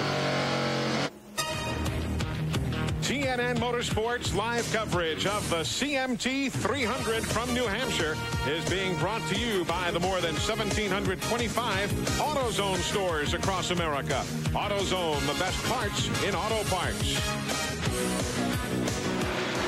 There you see the lead machines at New Hampshire International Speedway. Bobby Hamilton and Ricky Craven. There you see the interval. They have been the dominant cars through the first 1/3 of the event. We're now at lap 104. Now back to the 3rd place car. That's John Andretti in the number 98, the winner of the Pepsi 400 at Daytona back in July. Ernie Irvin, who may be the fastest car in the Speedway, is now running in the 4th spot behind John Andretti. He's running very well. He got by Mark Martin, but he just washed out the middle part of the corner there. You see John Andretti in the 98. Here's the 28 coming down the back straightaway. Lost a little bit of ground. Mark Martin, he had about a 15-car length lead. Just behind them is Jeff Gordon. They're all running together. You've got Earnhardt in 7th, Rick Mast 8th, Bill Elliott 9th, and Kyle Petty is 10th. Steve Burns, you've been hanging out in the Mark Martin pit, I see. Yeah, and I just talked to team manager Steve Neal and asked if they made any adjustments. You know, they started 17th, and now they're running 5th. Steve said the only adjustment they made was to put on a new set of tires. No chassis adjustments. Mark thought he had a right front going down, but all they did was bolt on four new Goodyears, and he said he loves this set of tires. This has not been an incident-free weekend, though, for Mark. He scuffed the wall a bit yesterday. As a matter of fact, final practice, he didn't even have the number on the right side of the car. The car was naked on its right side, and they finished applying the decals following that final practice yesterday. There you see the points as they run, sponsored by Haviland. Haviland Formula 3 motor oil. Add more life to your car. They have all the stat updates for you. Martin is closing. He is doing really, really well on this championship run this year. 97 could well be Mark Martin's best career year. He's won twice in IROC competition, 3 times in Winston Cup, 5 times in Grand National Racing. Right now, second in points. Most he ever won in a single year was 5 races, Eli. This could be his best. And he likes these kind of flat tracks. He said he doesn't like the short tracks that are flat particularly. He gets a lot of wheel spin, just the way his driving style is on some of those tracks. He says he doesn't get it here. He doesn't get it in Phoenix, and that's why he's real comfortable on these big, slick, flat tracks. How would you like to have to close on a guy that's 6 inches off your back bumper, though? Jeff Gordon runs just as well, and that's what makes this championship so interesting, is because the talent in these 2 race cars that you're looking at are just unbelievable on any type of racetrack. And the team behind both of those men as well. They're such solid teams. The Roush organization with Mark Martin and the Hendrick operation with Jeff Gordon. A lot of depth in both of those organizations. There's old Rusty Wallace. He's up to 13th. And remember, Rusty has finished no worse than 7th in the previous 5 races here at New Hampshire International. He started the inaugural here in 33rd. He won. Matter of fact, better than 100 laps that day. Meanwhile, there you see the swap in position. Jeff Gordon has gotten around Mark Martin now. So put Gordon in 5th and Martin, with whom we are riding, back in 6th. If you're curious about Terry Labonte, he's in 24th now. There's Terry following Joe Nemechek in the 23rd spot. Terry Labonte, it's not been a stellar year for Terry. Glenn, we're watching him. He's making moves bit by bit, but it's taken him a while. Yeah, that's the truth, Eli. You know, I've been spending time right now clocking some of these guys while traffic has spread out. I've been watching Bobby Hamilton. I was clocking him a couple of laps ago, and he turned it completely sideways off of turn 4, and it cost him some time on that lap and the next one. Meanwhile, I'm watching Ernie Irvin and Dale Earnhardt right now. They are consistently 1/10 to 1500ths of a second faster than anybody else in the racetrack. I just think it's a matter of time before 28-3 work their way to the front. If they have another caution, I think you're going to see those 2 guys battling for the lead spot. Good point right there. And, you know, we got to clarify what I said about Terry Labonte as you watch Mark Martin now bypass Gary Bradbury. Mark still running in the 6th spot. You've got Earnhardt closing in right behind. Terry Labonte certainly has finished 6th here last year. He's had, 18 top 10s this year in 24 events. So, I mean, 3/4 of the field would like to have that kind of consistency. It's not what Terry, though, is particularly used to as far as not getting the victory lane. It'll buy a new mule. Yeah, but he's had days like today as well, Eli. That team has absolutely struggled since they unloaded that car off the trailer. They haven't been able to pinpoint anything and say this is exactly what's wrong with the car. It's just been slow. They have not been able to fix it. It's the oldest car they have in the stable, and this morning they arrived at the conclusion they really shouldn't have brought that car. They maybe should have brought something else instead. Of course, 5th in points overall for Terry Labonte. This race is so loud.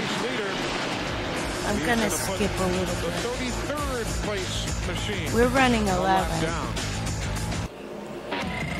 We are in Loudon, New Hampshire. Lap number 67, the only caution of the day, as Jeff Gordon tags Jeff Bodine, who goes around.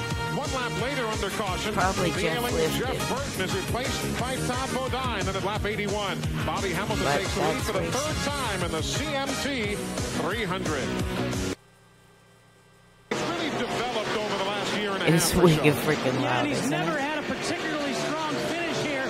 Think about that, you guys, when you're iRacing, it's like, I watch so much racing, so when it's loud like this, and I have to strain to hear the speaking, it hurts my brain. More difficult when they have a good horse to ride. But again, Jeremy Mayfield just trying to be patient. Let's go to Glenn Jarrett. turn 4, you see something you don't very often see in NASCAR racing. The 77 car driven by Robert Presley today. Look where they're having to pit, man, back here in the alley. They didn't leave poor Robert much room to come in. What happened here? There's only 42 pit spaces. Terry Labonte had to use a champion's provisional to get in the field. That put 43 cars in the field. If you look over here, you'll see some of the Federal Mogul Jasper guys interspersed with the Kodak guys. They're having to share this pit space. So far, it hasn't been a problem. The 4 car has pitted long before the 77 car, so a little bit of an unusual situation. They're just a little bit out of room down here. And regretfully, neither of those teams doing particularly well today. Sterling is running in 38th and Robert Presley in 42nd. You can see Kenny Wallace, even though he's not up in the front right now, he's running very well. Jeff Gordon's been behind him some 3-4 laps right now. Kenny's running very, very well, but he just has bad track position. And Gordon, they're leading the race, cannot get by him. There's Kenny Wallace in 27th, Waltrip in 26th, trying as best they can to stay on the lead lap.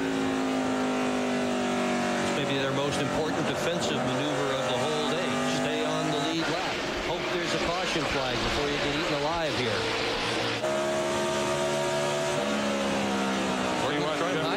Let's see what Jeff Gordon's doing. Is looking for a different way to enter the corner. He found it, didn't he? Yep. That's Kenny Wallace, the square D car with whom we're riding. That looks like Jaws 3 there. That big eye right up in that camera just then. Wallace is good here. Don't forget, he won here in Grand National Racing in 1991 as Gordon gets by on the inside now. One of his better racetracks. So Jeff Gordon now putting the 27th place runner a lap down. Michael Waltrip just ahead in the Citgo number 21. Charting who's going where next year. Phil Martossi said that Kenny Wallace will be back with him again next year. So much noise. Now I know Dad isn't working with Square D this week. It was at the helm. And I'm up in the booth with the 7 car. She's going to go. So we're going to ahead of the race leader, you've got Brett Bodine, who is already a lap down in 36. And you got Michael Waltrip. He's going to try and stay. Go to pit stop. They may not have gotten something just exactly back the way that it should have been, because I have a suspicion that's exactly what broke on the car. And there you see Kenny Wallace as he makes Dad his said stop. he wasn't working He is going to for be them, held but by the NASCAR officials. And we'll get an update from the pit lane in just a moment or so. But Kenny Wallace came in for his pit stop. And you see the NASCAR, in this instance, a Busch Series uniformed official there. Now with the Winston Cup official alongside, they are going to hold Kenny Wallace on the pit lane. The reason we're under the caution is that right there, Robert Presley. Here's what happened. Tail end of the accident, just went up into the corner and looped her right around. Do you think that's a team that could use a break, or what? They're on their 3rd driver. They had 3 crew chiefs there. They had trouble making races, and now boom, into the wall they go in New Hampshire. They do need a break. There's Jeremy Mayfield in 6th. Steve Burns with an update. Eli, they thought about making a track bar adjustment, but as we said a little while ago, they are running so well, they made no adjustments, just bolted on 4 new Goodyears. So no adjustments for Jeremy Mayfield. They're very confident with the way the car is running and the way Jeremy Mayfield is holding that steering wheel. So that's the report on Jeremy Mayfield. Figuring out exactly what happened there with Kenny Wallace, we are told now by the NASCAR officials that he had passed the pace car out on the racetrack, which in its own right is illegal. He was then told to stop on the racetrack and get back in the position that he rightfully held, and did not do so. So the 2 laps that he gained on everybody right there, and the penalty being assessed on the pit road. We are at lap 201. Hey, there's the TNN I swear I saw Dad again. in the midway. I don't know. Sometimes it's hard to remember where we've been when. Beautiful countryside around the New Hampshire International Speedway, Laconia to the north and Concord and Manchester to the south. That camera shot brought to you by Durashine Advanced Auto Polish. Just wipe it on and hose it off. Durashine available at Pet Boys, Western Auto, Kmart, and Target stores.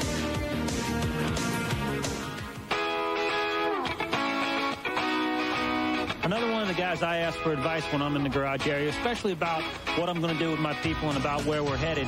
I go and see Mike Beam. Is there anything special that you're going to try and do this year to maybe help keep the guys from getting burned out a little bit? Mike Beam was crew chief for Ronnie Bouchard when he was. What we do, we've added some people, but the lady, the people that goes on the road, usually they have Tuesdays off. They come in on Monday, we get all our notes and have our team meeting, discuss on what happened, how we need to get better, and then Tuesday they have time to take care of the personal business. Well, when crew chiefs chat, they don't always talk about the race car. And one of the guys that I go and see about business or about helping us through these long hours is Mike Beam. And that was brought to you by Peerless Faucets, the do-it-for-yourself faucet. Green flag is in the air. We're back to racing now at lap 204. That almost looked like Pocono, didn't it? They spread wide here on the trouble.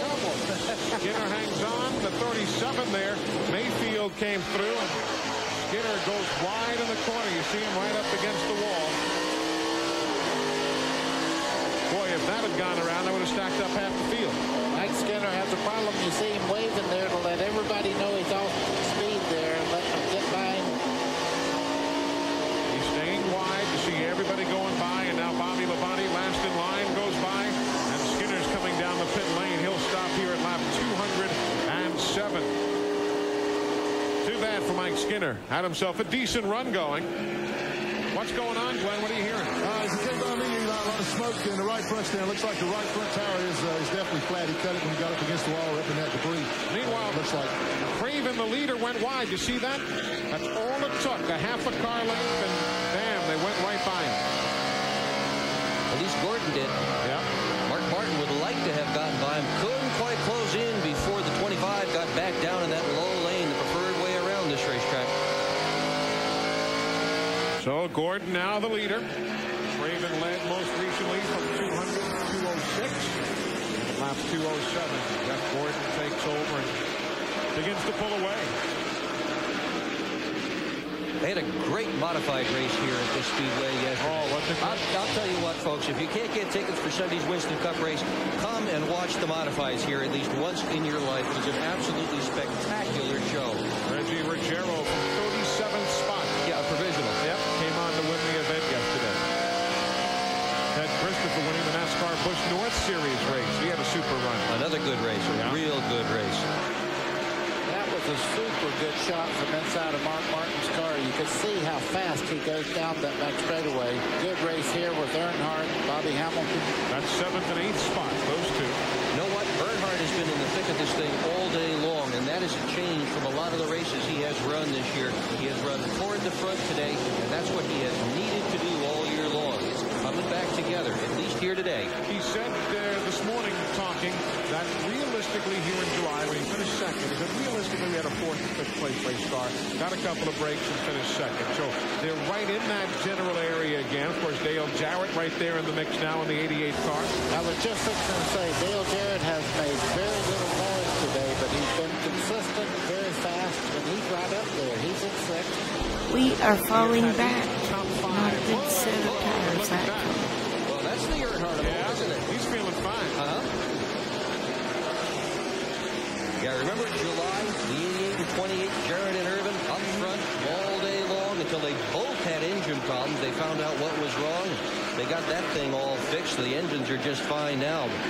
Those guys can get around this racetrack as well as anybody. We're at lap 211. We've only been slowed a couple of times by caution. That ties the record we had here in July, only 2 cautions. Remember back in 1994, 17 caution periods. Only 2 here in July, only 2 thus far today. I scored one other time in New Hampshire for Lake and one other time in Busch. No, actually it was Cup for the 87, and that was 93.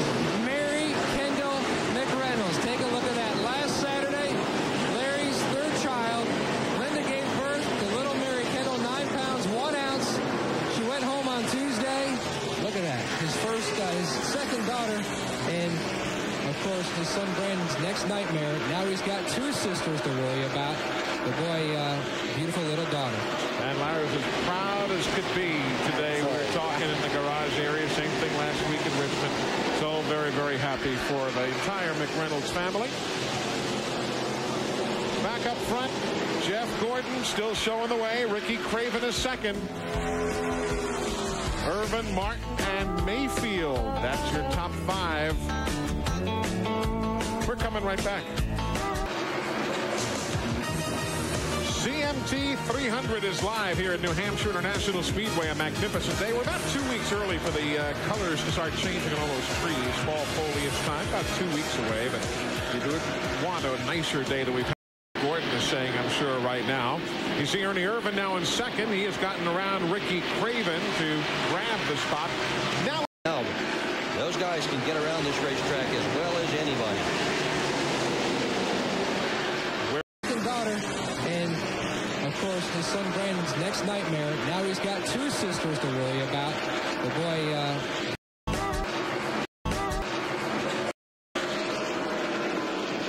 let's go to Matt Yoakum. Well, Eli, watching at home today is TNN's newest racing viewer, Mary Kendall McReynolds. Take a look at that. Last Saturday, Larry's 3rd child, Linda, gave birth to little Mary Kendall, 9 pounds, 1 ounce. She went home on Tuesday. Look at that. His 2nd daughter, and of course his son Brandon's next nightmare. Now he's got 2 sisters to worry about. The boy, beautiful little daughter. And Larry was as proud as could be today. We were talking in the garage area. Same thing last week in Richmond. That little baby so B28 very, very happy years for old. the entire McReynolds family. Now this is what I wanted to see real Jeff quick. Gordon still showing the When way. they Ricky Craven is second. go to commercial, they're in the... Okay, that looks like Havoline pits. And Mayfield. That's your top 5. That's the Budweiser pit. We're coming right back. Okay, just checking. CMT 300 is live here at New Hampshire International Speedway. A magnificent day. We're about 2 weeks.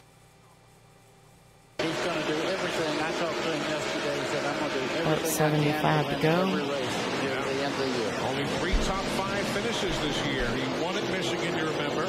He was second in Atlanta and 4th in the other race in Michigan. He also failed to finish 8 events. And that's the kind of up and down season that Texaco Havoline team. And around goes Hut Strickland. Turn number 2, Hut Strickland goes around. Watch out. Leaders are coming around. Hut was running in 13th. And we're under caution. Yeah, there went some of the strategy and the worry about fuel mileage. Hut Strickland spins. They'll all have enough gas now to go all the way. Yeah. And it was good to speculate about it while we have the opportunity. David Green has just taken the Caterpillar car behind the wall. He had come down pit road a short while ago with what looked to be maybe a brake problem. A lot of smoke billowing from the wheel well areas. And an inability to stop where he wanted to. That's a giveaway right there. He just got rolling right by that break in the wall and could not bring the thing to a halt. So caution for the 3rd time today, lap 226 of 300. Look at that crowd. Look at those people. Wow. Look, coming down pit road, it's like feeding time at the zoo to me. Everybody stands. Let's go to Glenn Jarrett. Well, Eli Ernie brings the Texaco Havoline Ford in. This will be a 2-tire change only. No changes.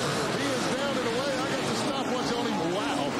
9.96 seconds. Here's Steve. And Ricky Craven just changes. No tires. No tires for Ricky Craven. Let's go to Matt Yoakum.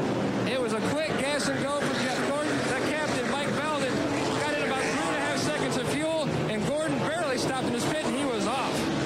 So the 25 and the 24 using similar pit strategies there at lap number 227.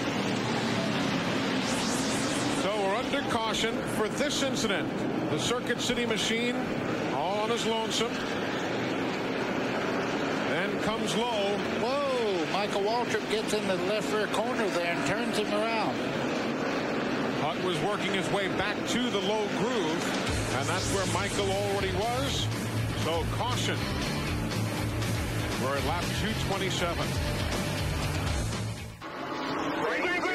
flag.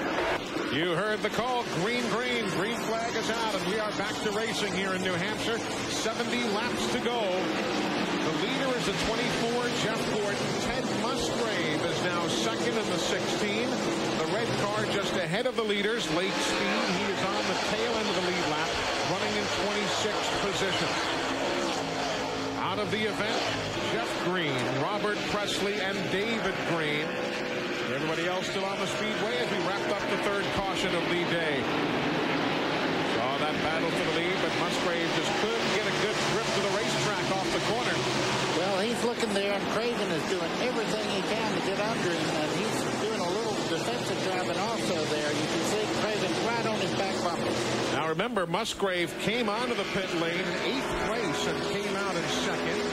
Bill Elliott didn't take any tires. He came in 10th. He went back out in 4th. And maybe Steve Grissom made the biggest jump. Steve Grissom came in 41st place and went out in 6th. So what a great pit stop those guys had. Conversely, Jeremy Mayfield went from 5th to 16th.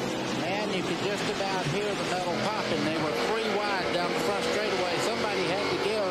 There's a lot of cars out of position right now up high in turn 2. 22 Ward Burton way up there against the fence, and this kind of stuff has been going on. Oh, look at Schrader in there in the middle. This will not continue. This just can't continue. Either somebody's going to crash or they're going to get in line. One or the other. Schrader is in 39th. He is many laps down. He is 6 laps down now on the 33. He keeps getting caught on those yellow flags. It seems all we need to have happen to get a yellow flag here in New Hampshire is for Schrader to take a regularly scheduled pit stop, and sooner or later, boom, there comes the yellow flag, and he has really been hurt by it. That's Todd Bodine we're riding with. He's in for Jeff Burton, who's bothered by the inner ear problem. They made the driver change at lap number 68. Oh, and there go Bodine and Ricky Rudd. 3 wide. You called it. You called it. Caution is out. Caution should be out. They're behind. Trouble in 3. Bodine and Rudd, you got a glimpse of it from the in-car picture that we had there for you at the time. And round they went. Poor old Ricky Rudd. Ricky's got a bit of a fire beneath the right front. They were running 24th and 25th. Let's see if Michael Walchuk there in the 21 can get a lap back. No, he won't be able to. Misses by about 100 yards or so. And Ricky's okay. The little smoke we saw there from some problem extinguished itself. Ricky's day is done. Lake Speed got his lap back, and look at that. You see Jeff Bodine underneath there. They made contact getting into turn 3. There goes around Rudd.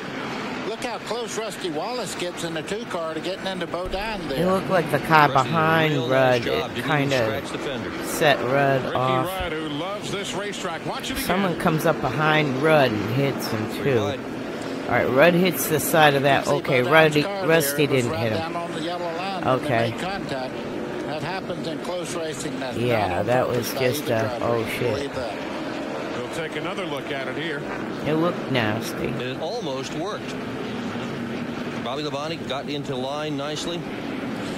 Look at Todd Bodine in the 99. They're just getting by on the inside also. Everybody was out of sync. Even with the 18 coming down, it kind of made Rudd hesitate a little bit, lift a little bit, made him wiggle.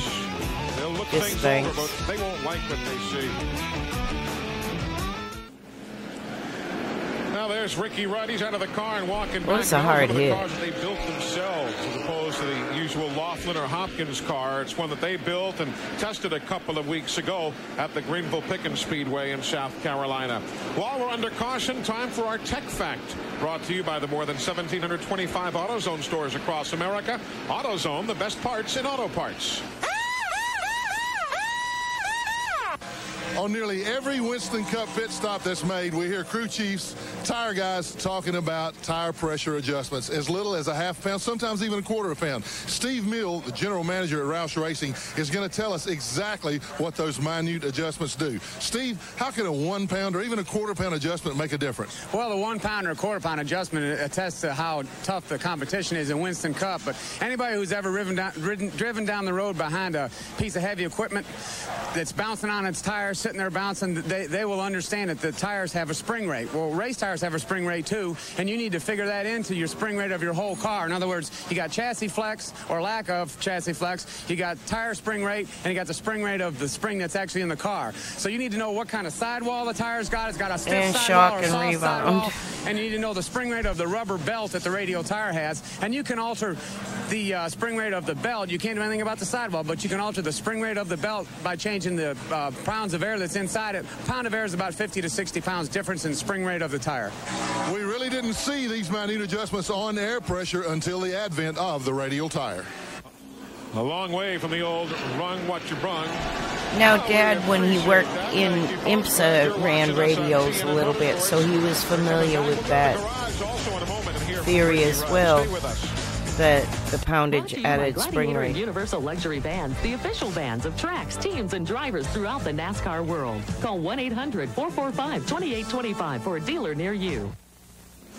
Welcome back to New Hampshire and the CMT 300. You know how fortunes can change in this business, Glenn? Ricky Rudd wins the Brickyard, but since then he was 40th at Watkins Glen, 29th at Michigan, 19th at Bristol, 28th last week at Richmond, and he won't even finish today.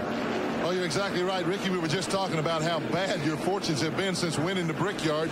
Things just haven't gone well. Another bad day here today. What happened? Well, we were actually on the racetrack. We're about an 8th place car. We never could get track position all day. Everybody was pretty even today. And I guess that last restart, Geoff Bodine seemed to be in a little bit bigger hurry than the rest of the field. And he dove in there 3 wide.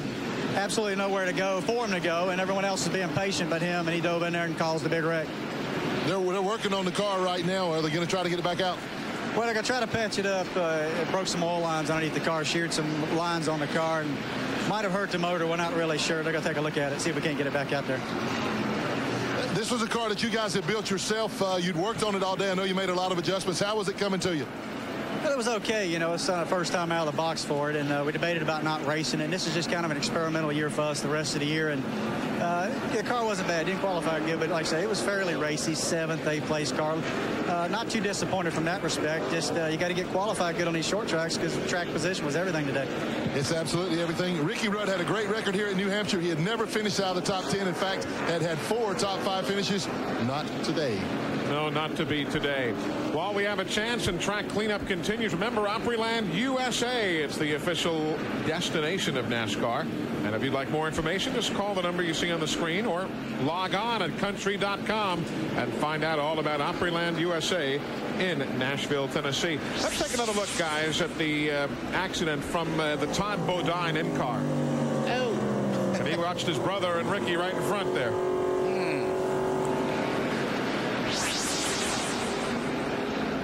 Meanwhile, we talked before about Steve Grissom running in 6th spot after the pit stops back on lap 227. And Steve, they did a heck of a job. Eli, they made a gas-only start. Now, Steve Grissom started this race 23rd, and coming into the race, he had but 4 top 10 finishes in the 97 season. So they're trying to improve that record here today. A gas-only stop. Let's go to Matt Yoakum. An update on Jeff Gordon. When you talk about teamwork, all you have to do is go back 2 races ago to the Southern 500. The Rainbow Warriors put Gordon in position to win on pit road with great pit work. They've done it again today. The captain, Mike Belden, great gas work, a great gas and go, 3.5 seconds. They have enough fuel now to go the distance, and Ray just told me as soon as Jeff gets in his rhythm, he can drive away. The only guy they are worried about is the 28 car of Ernie Irvan. Right now, they're putting down a lot of speedy dry on the racetrack. Someone's putting down some oil, and they're checking to see where it's coming from. We'll be right back. Well, track cleanup is now complete. They've gotten all the excess speedy dry pushed aside, so we are going racing. Lap 244 is complete on the board. Get ready, if you're get ready. a David Green fan, he's back on the track also now. Here we go. Green flag. Green flag. Green flag. Listening to a number of the different teams and how they cue their drivers as to get back at it. You can see a spotter gets excited as the drivers do right now. They want them up front. I want to know who cued the fans, because all of a sudden these cars get around the 3rd and 4th turn for a restart, and everybody in this place rises Holy to their smokes, feet. I think a spotter is best to be calm. They got to be really clear, real concise, and understandable, and predictable. Ricky Craven, Ted Musgrave, Ernie Irvan, and Bill Elliott. Steve Grissom is 6th. Martin definitely 7th. predictable. Sharon is 8th. Bobby Hamilton 9th, and Kyle Petty is 10th. Chad Little there in the 97, the John Deere machine. He is in 30th spot, a couple of laps down. Has nowhere to go to get out of the way, though, right now. So far, this appears to be a somewhat calmer restart than the last one we had. Don't see any free wide stuff going on. We're riding with Mark Martin there for the moment. Trying to get under Grissom down the front straightaway. These are all positions these guys are racing for right now. You see Mark Martin has nowhere to go. He's got a car on the outside. Has Kenny Schrader on the outside. Grissom just in front of him. Grissom 4th here in July. That was his career best finish. Same car, basically the same setup.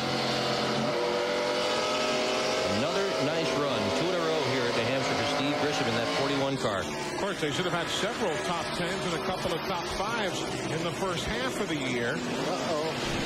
The first race I went to this track, we went with a camper, and there were not bleachers all the way around. Out there past turn 1, between turn 1 and 2, was all campground. Well, you could kind of see it now, but there were no bleachers on the backstretch. You know. That was Mark Martin and Bill Elliott rubbing just a little bit, getting in the corner. It was kind of fun in the beginning. There was bands playing all night, campfires. And they had nice little bathrooms up there, so it wasn't stupid. And yeah, it was really nice when they first opened up. If you are a Ricky Rudd fan, he is not going to be returning today. They looked the car over. Too much damage. The Tide team is calling it an afternoon. A rotten birthday present. His birthday was Friday, 41. There goes Schrader way high to the wall. You see him up there outside the groove. And he's running 38th after starting on the Busch pole. He's had a tough day today. Looks as though the Unical Challenge, that's the money that is up for the pole sitter should he win the race, roll over to $114,000 in time for our telecast from Dover next weekend in the MBNA 400. Dale Earnhardt and Kyle Petty in some tight battling there. That's for 10th spot. It's getting pretty physical. That was getting pretty late in the day. Only 49 laps to go as they come across the stripe now. Right here's a bunch action going on. You see Ted Musgrave's there. He's dropping back through the field just a little bit. Dale Jarrett going by him on the outside. Bobby Hamilton closing back. That's Kyle Petty just behind him. So everybody here is racing for the spots right now. And they're not giving any quarters. You see Earnhardt. Man, it's so loud when they run so many green flag laps. I've got to skip ahead. My ears are ringing. From Jeff Gordon back to second place, Ricky Craven. A little grass got kicked up on the track, but no other debris, we are told by the NASCAR observers. And Green staying on the speedway. And now second spot moving around. Here comes Ernie Irvan. He's caught Craven after getting around Trickle. Craven is loose getting off turn 4. Almost lost control. Here comes Ernie Irvan as they head down into turn 1. He should make this pass without any trouble whatsoever. Now, Irvan didn't look all that straight either for a little while. Yeah, but he could drive. I'm going to tell you what. You talk about a guy that can manhandle a race car. Ernie Irvan is really, really good. When the car may be a little bit loose, he drives very, very well. Now there's problems in turn 2. Sterling Marlin. Oh, Terry no. Labonte with flame behind his car. That's a caution. Terry's got a fire. And they raced back. They got the lucky dog now. That's a good idea. Right there, Holy and he crap. is going to be scampering out of the car as quickly as he can. Boy, that thing is bent up. Fire. Derek Cope got a piece of that as well. He just came by with a lot of smoke. The 37 was involved. Jeremy Mayfield. There you see Cope. A little smoke from behind Mark Martin also. Don't know if there was some sheet metal crunched in there. Gee whiz, everybody got out of it. 265. There you see Mark's car. And he's checking now. He's going back and forth. They had to clean off the tires as he went through the debris, but there was also some smoke as the body was shifting. And there's old Sterling. Oh, he's got all 4 corners. He was already back in 34th, just finishing out the laps of the day. You see a little smoke, and Mark's still checking as he zigs and zags that car backwards and forwards. Mandatory ride to the infield care center for Terry Labonte. I've been up since like 3 or 4 a.m. watching the kids run there. Why don't we back up here and show you 6-hour everything that's race. taken place? First, the deal So that did I'm a not little bring bit- out the caution. There's Chad Little and the rest in turn 3 and 4. He had to check up because of Grissom there. I wanted Either to run do into him. You New can see the Hampshire. 4-car there, Sterling Marlin getting involved. Here it is again. Because like I said, my dad wasn't there. My ex was From our working look in on the the 7th straightaway pit, heading back. and I was scoring That is for the the second 7th. incident that took place just And moments it's ago. been all controversial with the Involving the same 7th. group of cars. But This is a crash that took place. in the booth, we don't hear none of that. You see We Kyle's just trying to sneak through, and he has to tick off the wall. we mind our business. We're scoring cars. It's not like People wonder why the car kept so. Watching the race, it's like I didn't realize it was so dramatic. And the gas just pours out. That's what caused that fire there. All the heat, of course. And there you see Glenn. They're trying what they can to fix that Kodak machine we can see, but boy, they've got a lot of work.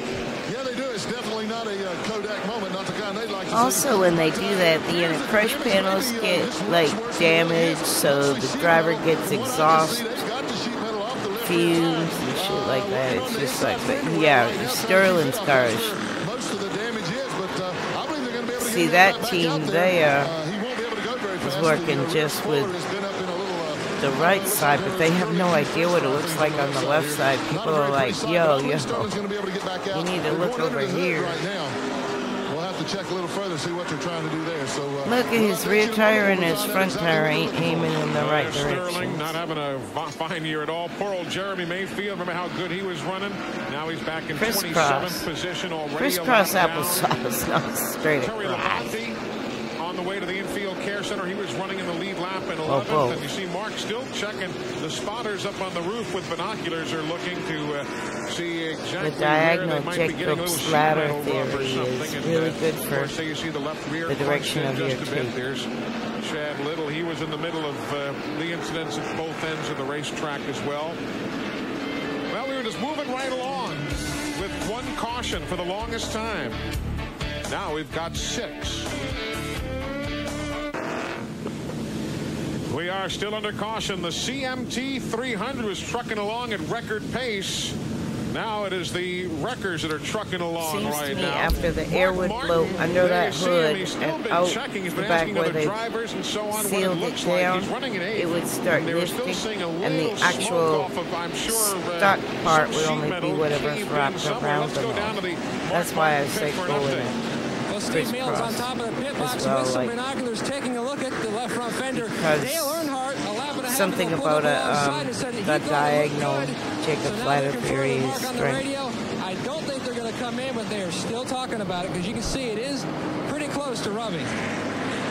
Really is awfully close, and you'll all keep an eye on it.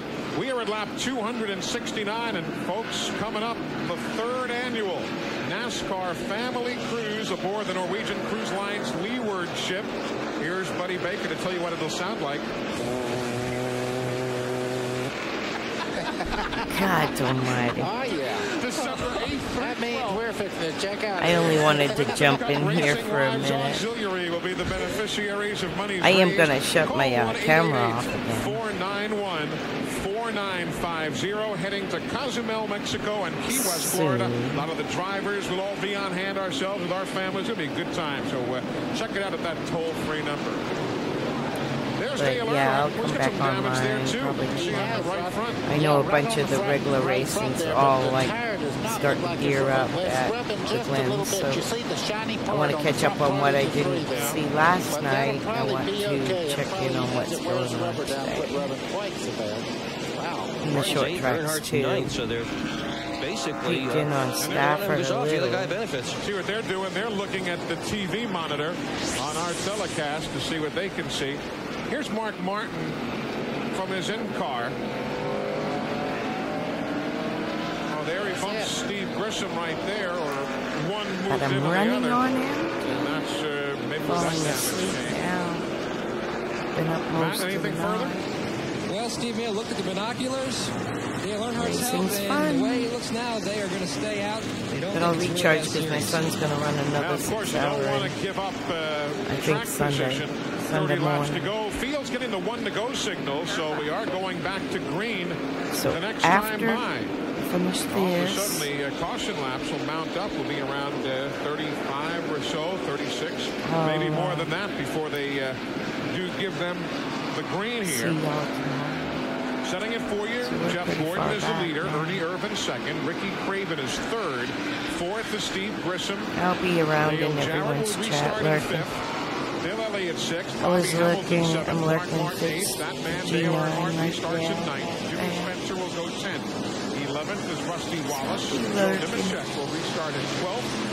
13th will be Bobby Labonte. Hut Strickland 14th. Jeff Bodine 15th. Rick Mast will start 16th. Todd Bodine in for Jeff Burton. He'll restart in 17th, ahead of John Andretti 18th. Lake Speed is 19th.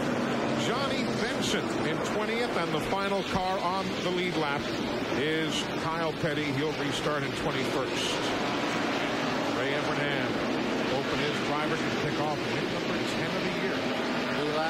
Restarts are so important right now. You see Dick Trickle on the inside there trying to make up a lap on the outside. Jeff Gordon needs a great start here so he can get down in that preferred line.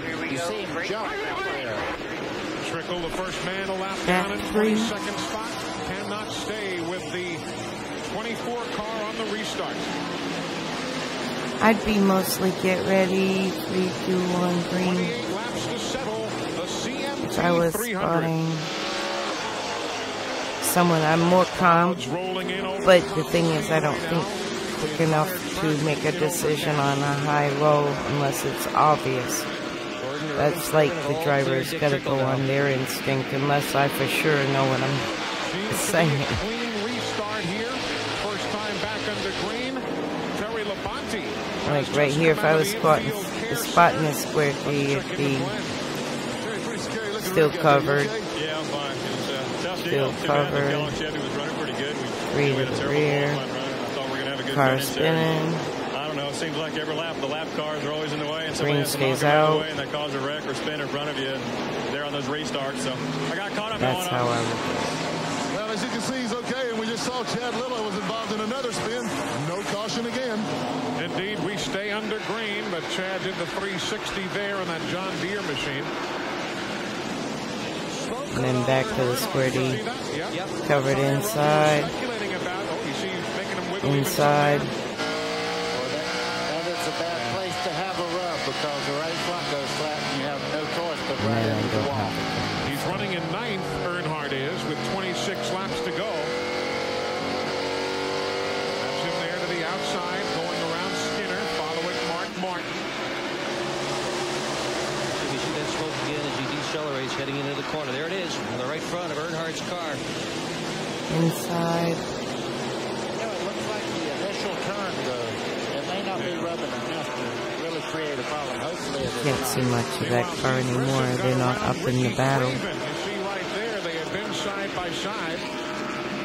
Look at Dale Jarrett come up in the 88 car. He's also in the fight. They use real basic spotting things like car looking, car inside. I know they use bumper door, all these things. And then some. Craven doesn't want to let him have his best career finish twice in a row here at New Hampshire. Look at this between the Inside. 45. Dale Jarrett beginning to rumble. 24 laps to go. But he couldn't. That's it. Drove it in just a bit too hard. So Craven got by and it may Got open up. crisscrossed applesauce. Drag him on the main straightaway. Couldn't do it. The grandstand is on its feet again. They use that Mac-the-Night quite often now here in the end of the year. Richmond, New Hampshire. Second place, Ernie Irvin. Then it's 2.5 seconds further back. And watch this battle right there. No battle at all. Hamilton blows by Jarrett. Into turn Charlotte under the lights, I think it debuted. Moving right up on Jarrett also. Up front, meanwhile. They weren't wraps then. They were solid paint on the cars, all hand sanded and all that good stuff with Bondo. And then they had decals made that they would apply. Like the rainbow's a decal, the DuPont's a decal, the 24 is a decal. But the base paint, the 3 colors of base were painted already, like the red and the blue. There's Bobby Hamilton around Ricky Craven, so move Hamilton to 4th.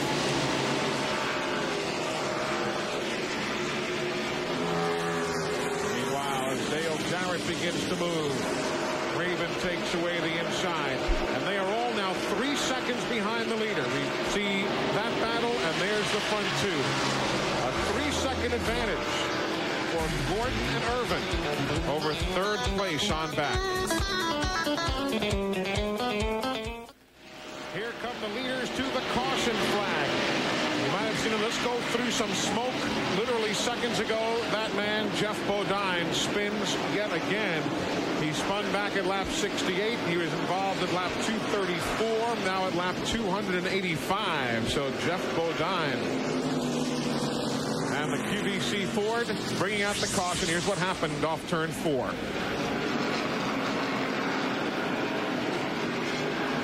Round she goes.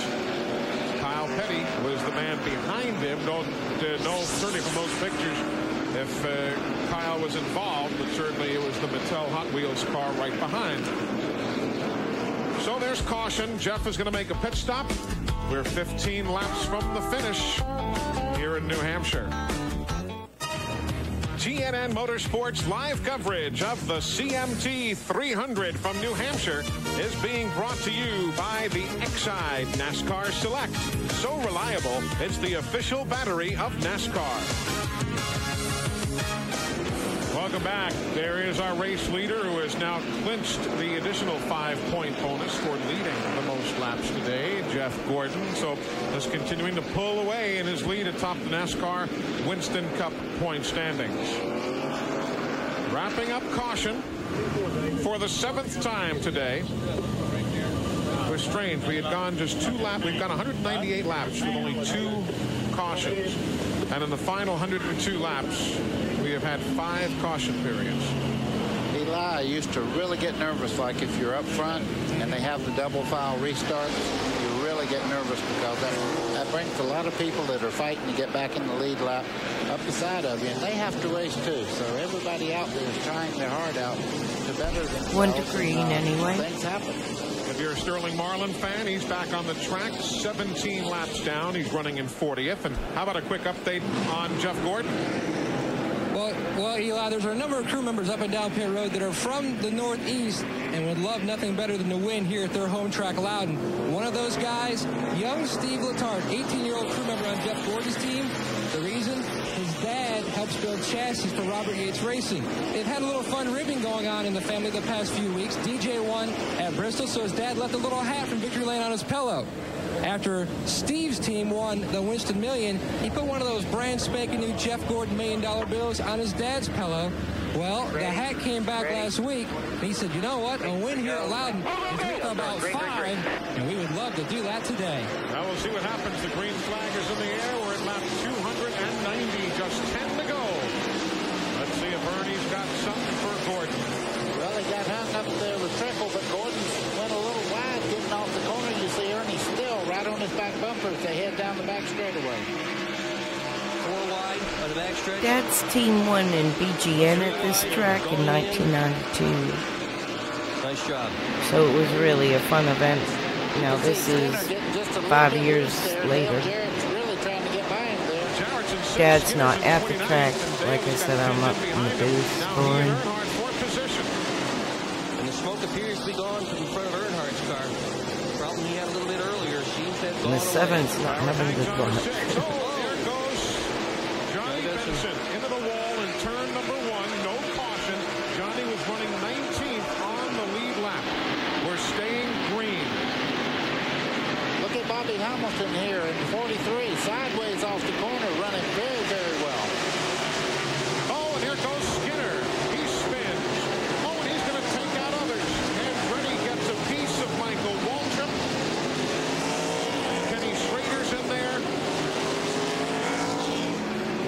291. They will certainly be able to get the racetrack. It looks like they haven't thrown the yellow, but obviously it's a yellow, but they got to race back to the start finish, which is like crazy.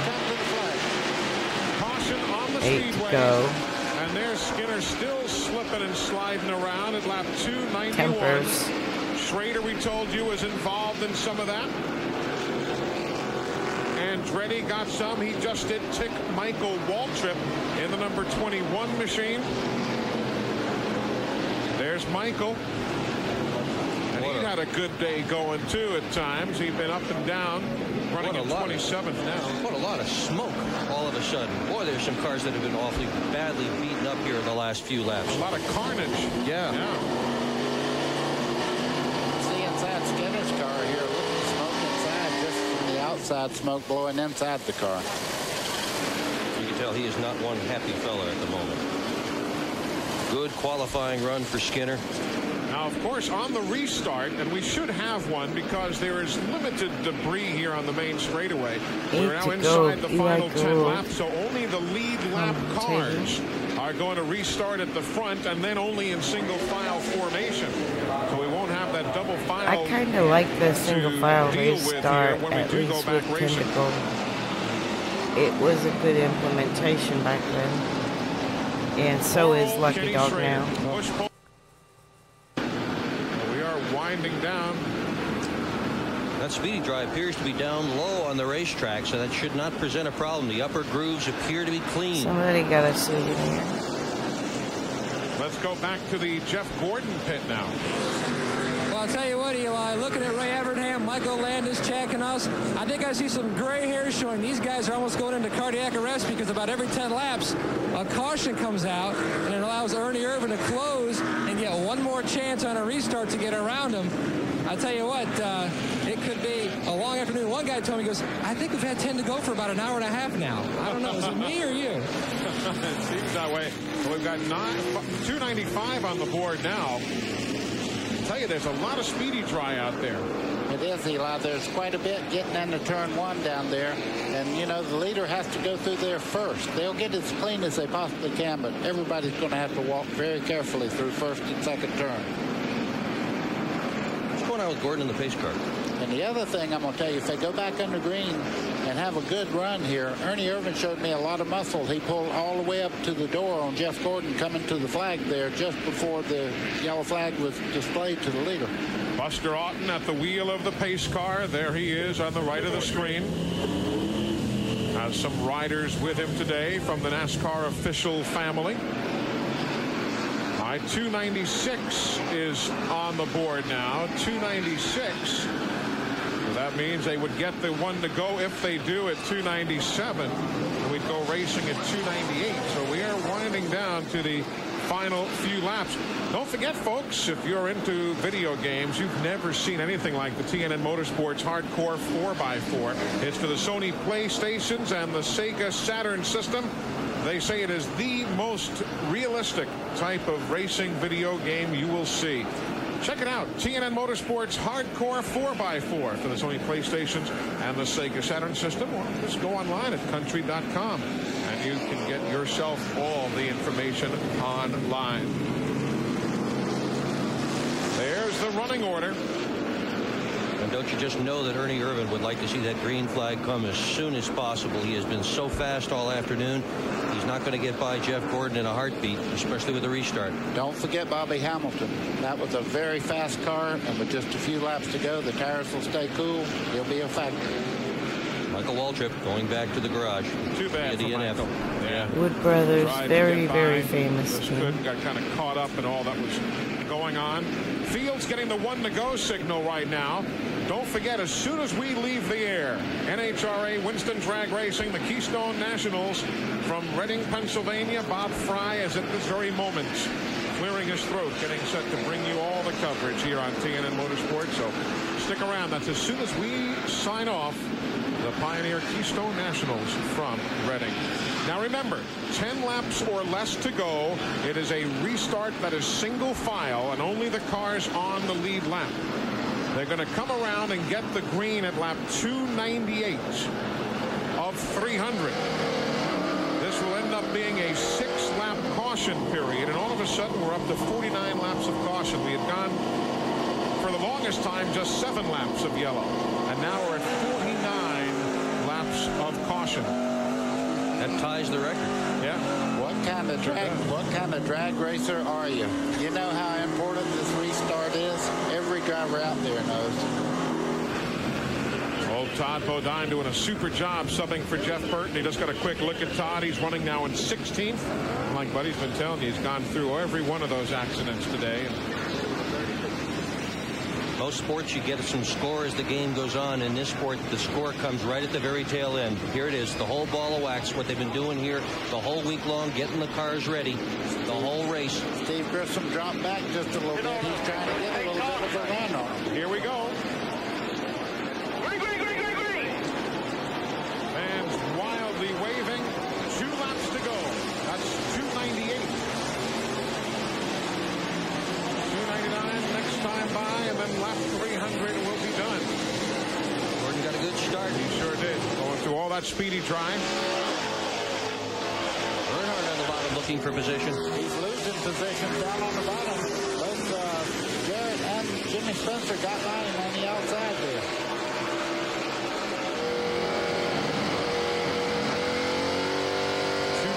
Complete, white flag in the air. 1 more lap to go.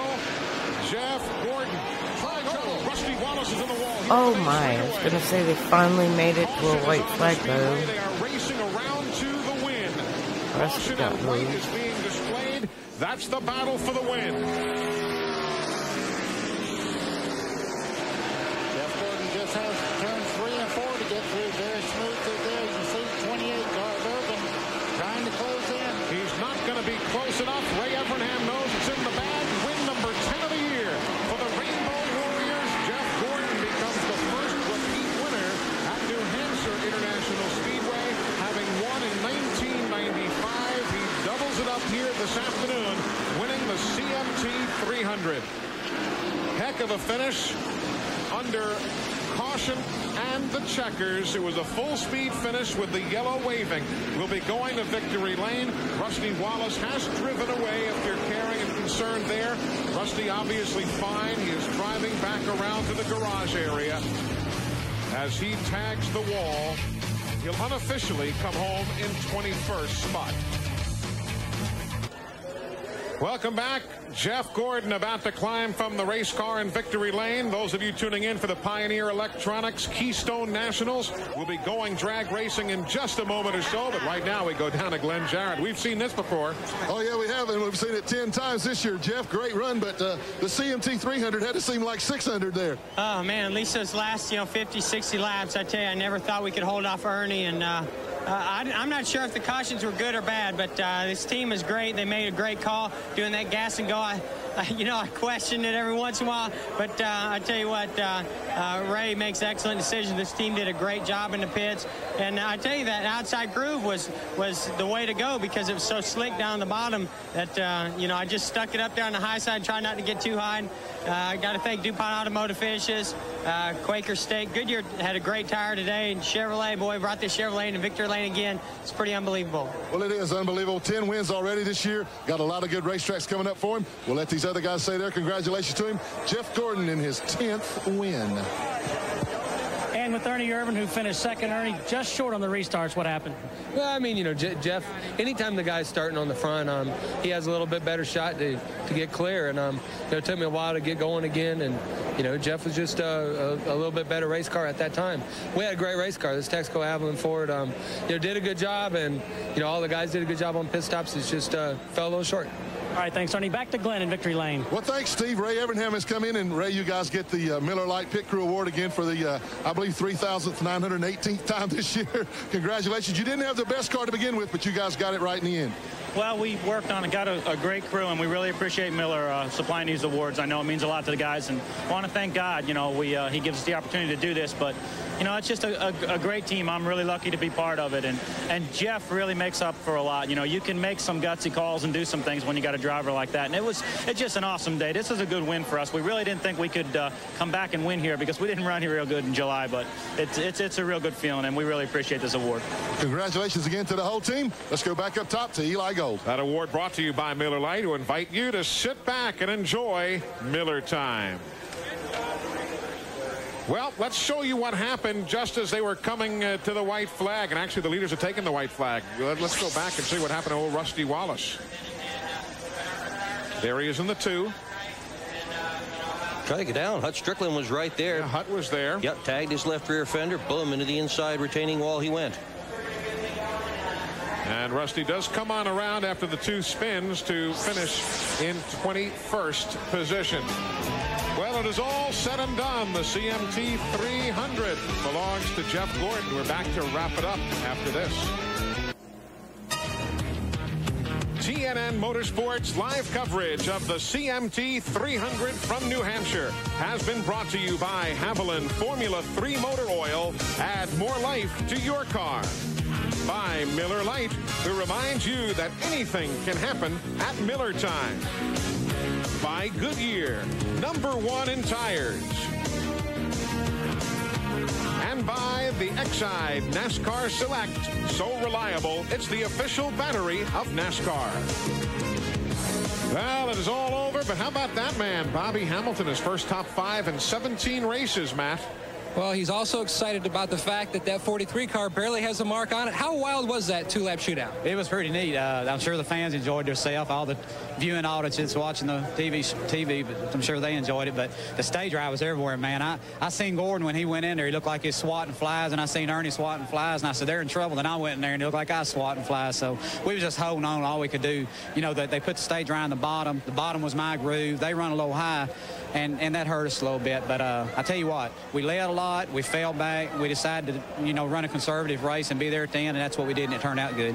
They fought back for a good top 5 today. It was in the 15th time this year that Pontiac has led an event. Let's take a look at how your favorites did. Dale Jarrett comes home there in 6th. Jimmy Spencer 7th. Earnhardt in 8th. So now on to Dover with a streak now of 52 races since last he won. And Steve Grissom equals his career best with a 4th place finish. Ricky Craven with a 5th place finish. Good run for him. Jeff Bodine had his lumps today, but he came home in 16th. Lake Speed in 18th. Well, you can see right there, I mean, Jeff Burton did a wonderful 16. job soldiering along there. Was in countless times he could have really torn the car up, did what he had to do. At this point, I would have probably right, Todd Bodine doing a great job for that Jeff been Burton down effort from here the tower. Today. There you see the next group.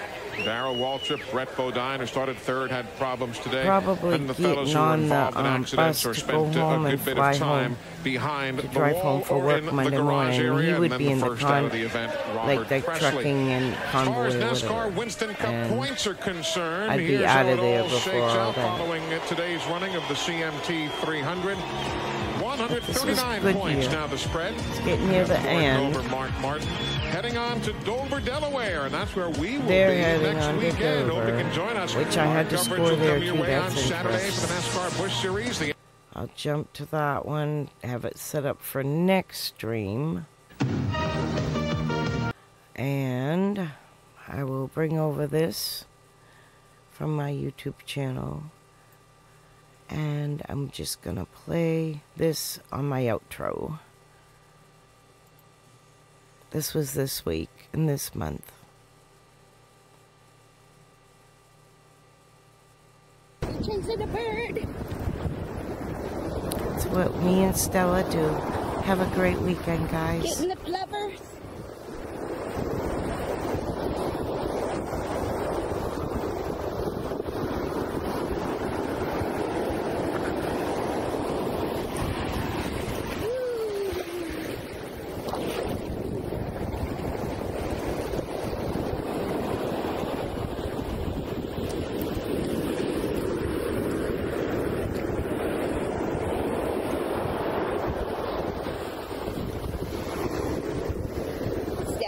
Getting tired, the tongue is getting long. We gotta go to the car and get drinks. Look at all this sea turtle nests all the way up the coast. Look at this. They're marked in that red-orange tape. Some marked in green. I'd love to be out here some night when they hatch. Everybody on the shore is supposed to keep their lights off because they'll follow the light like it's the moon, and it will make them go across the road and not into the water. All kinds of things we got to think about when we live in nature. Kind of pretty.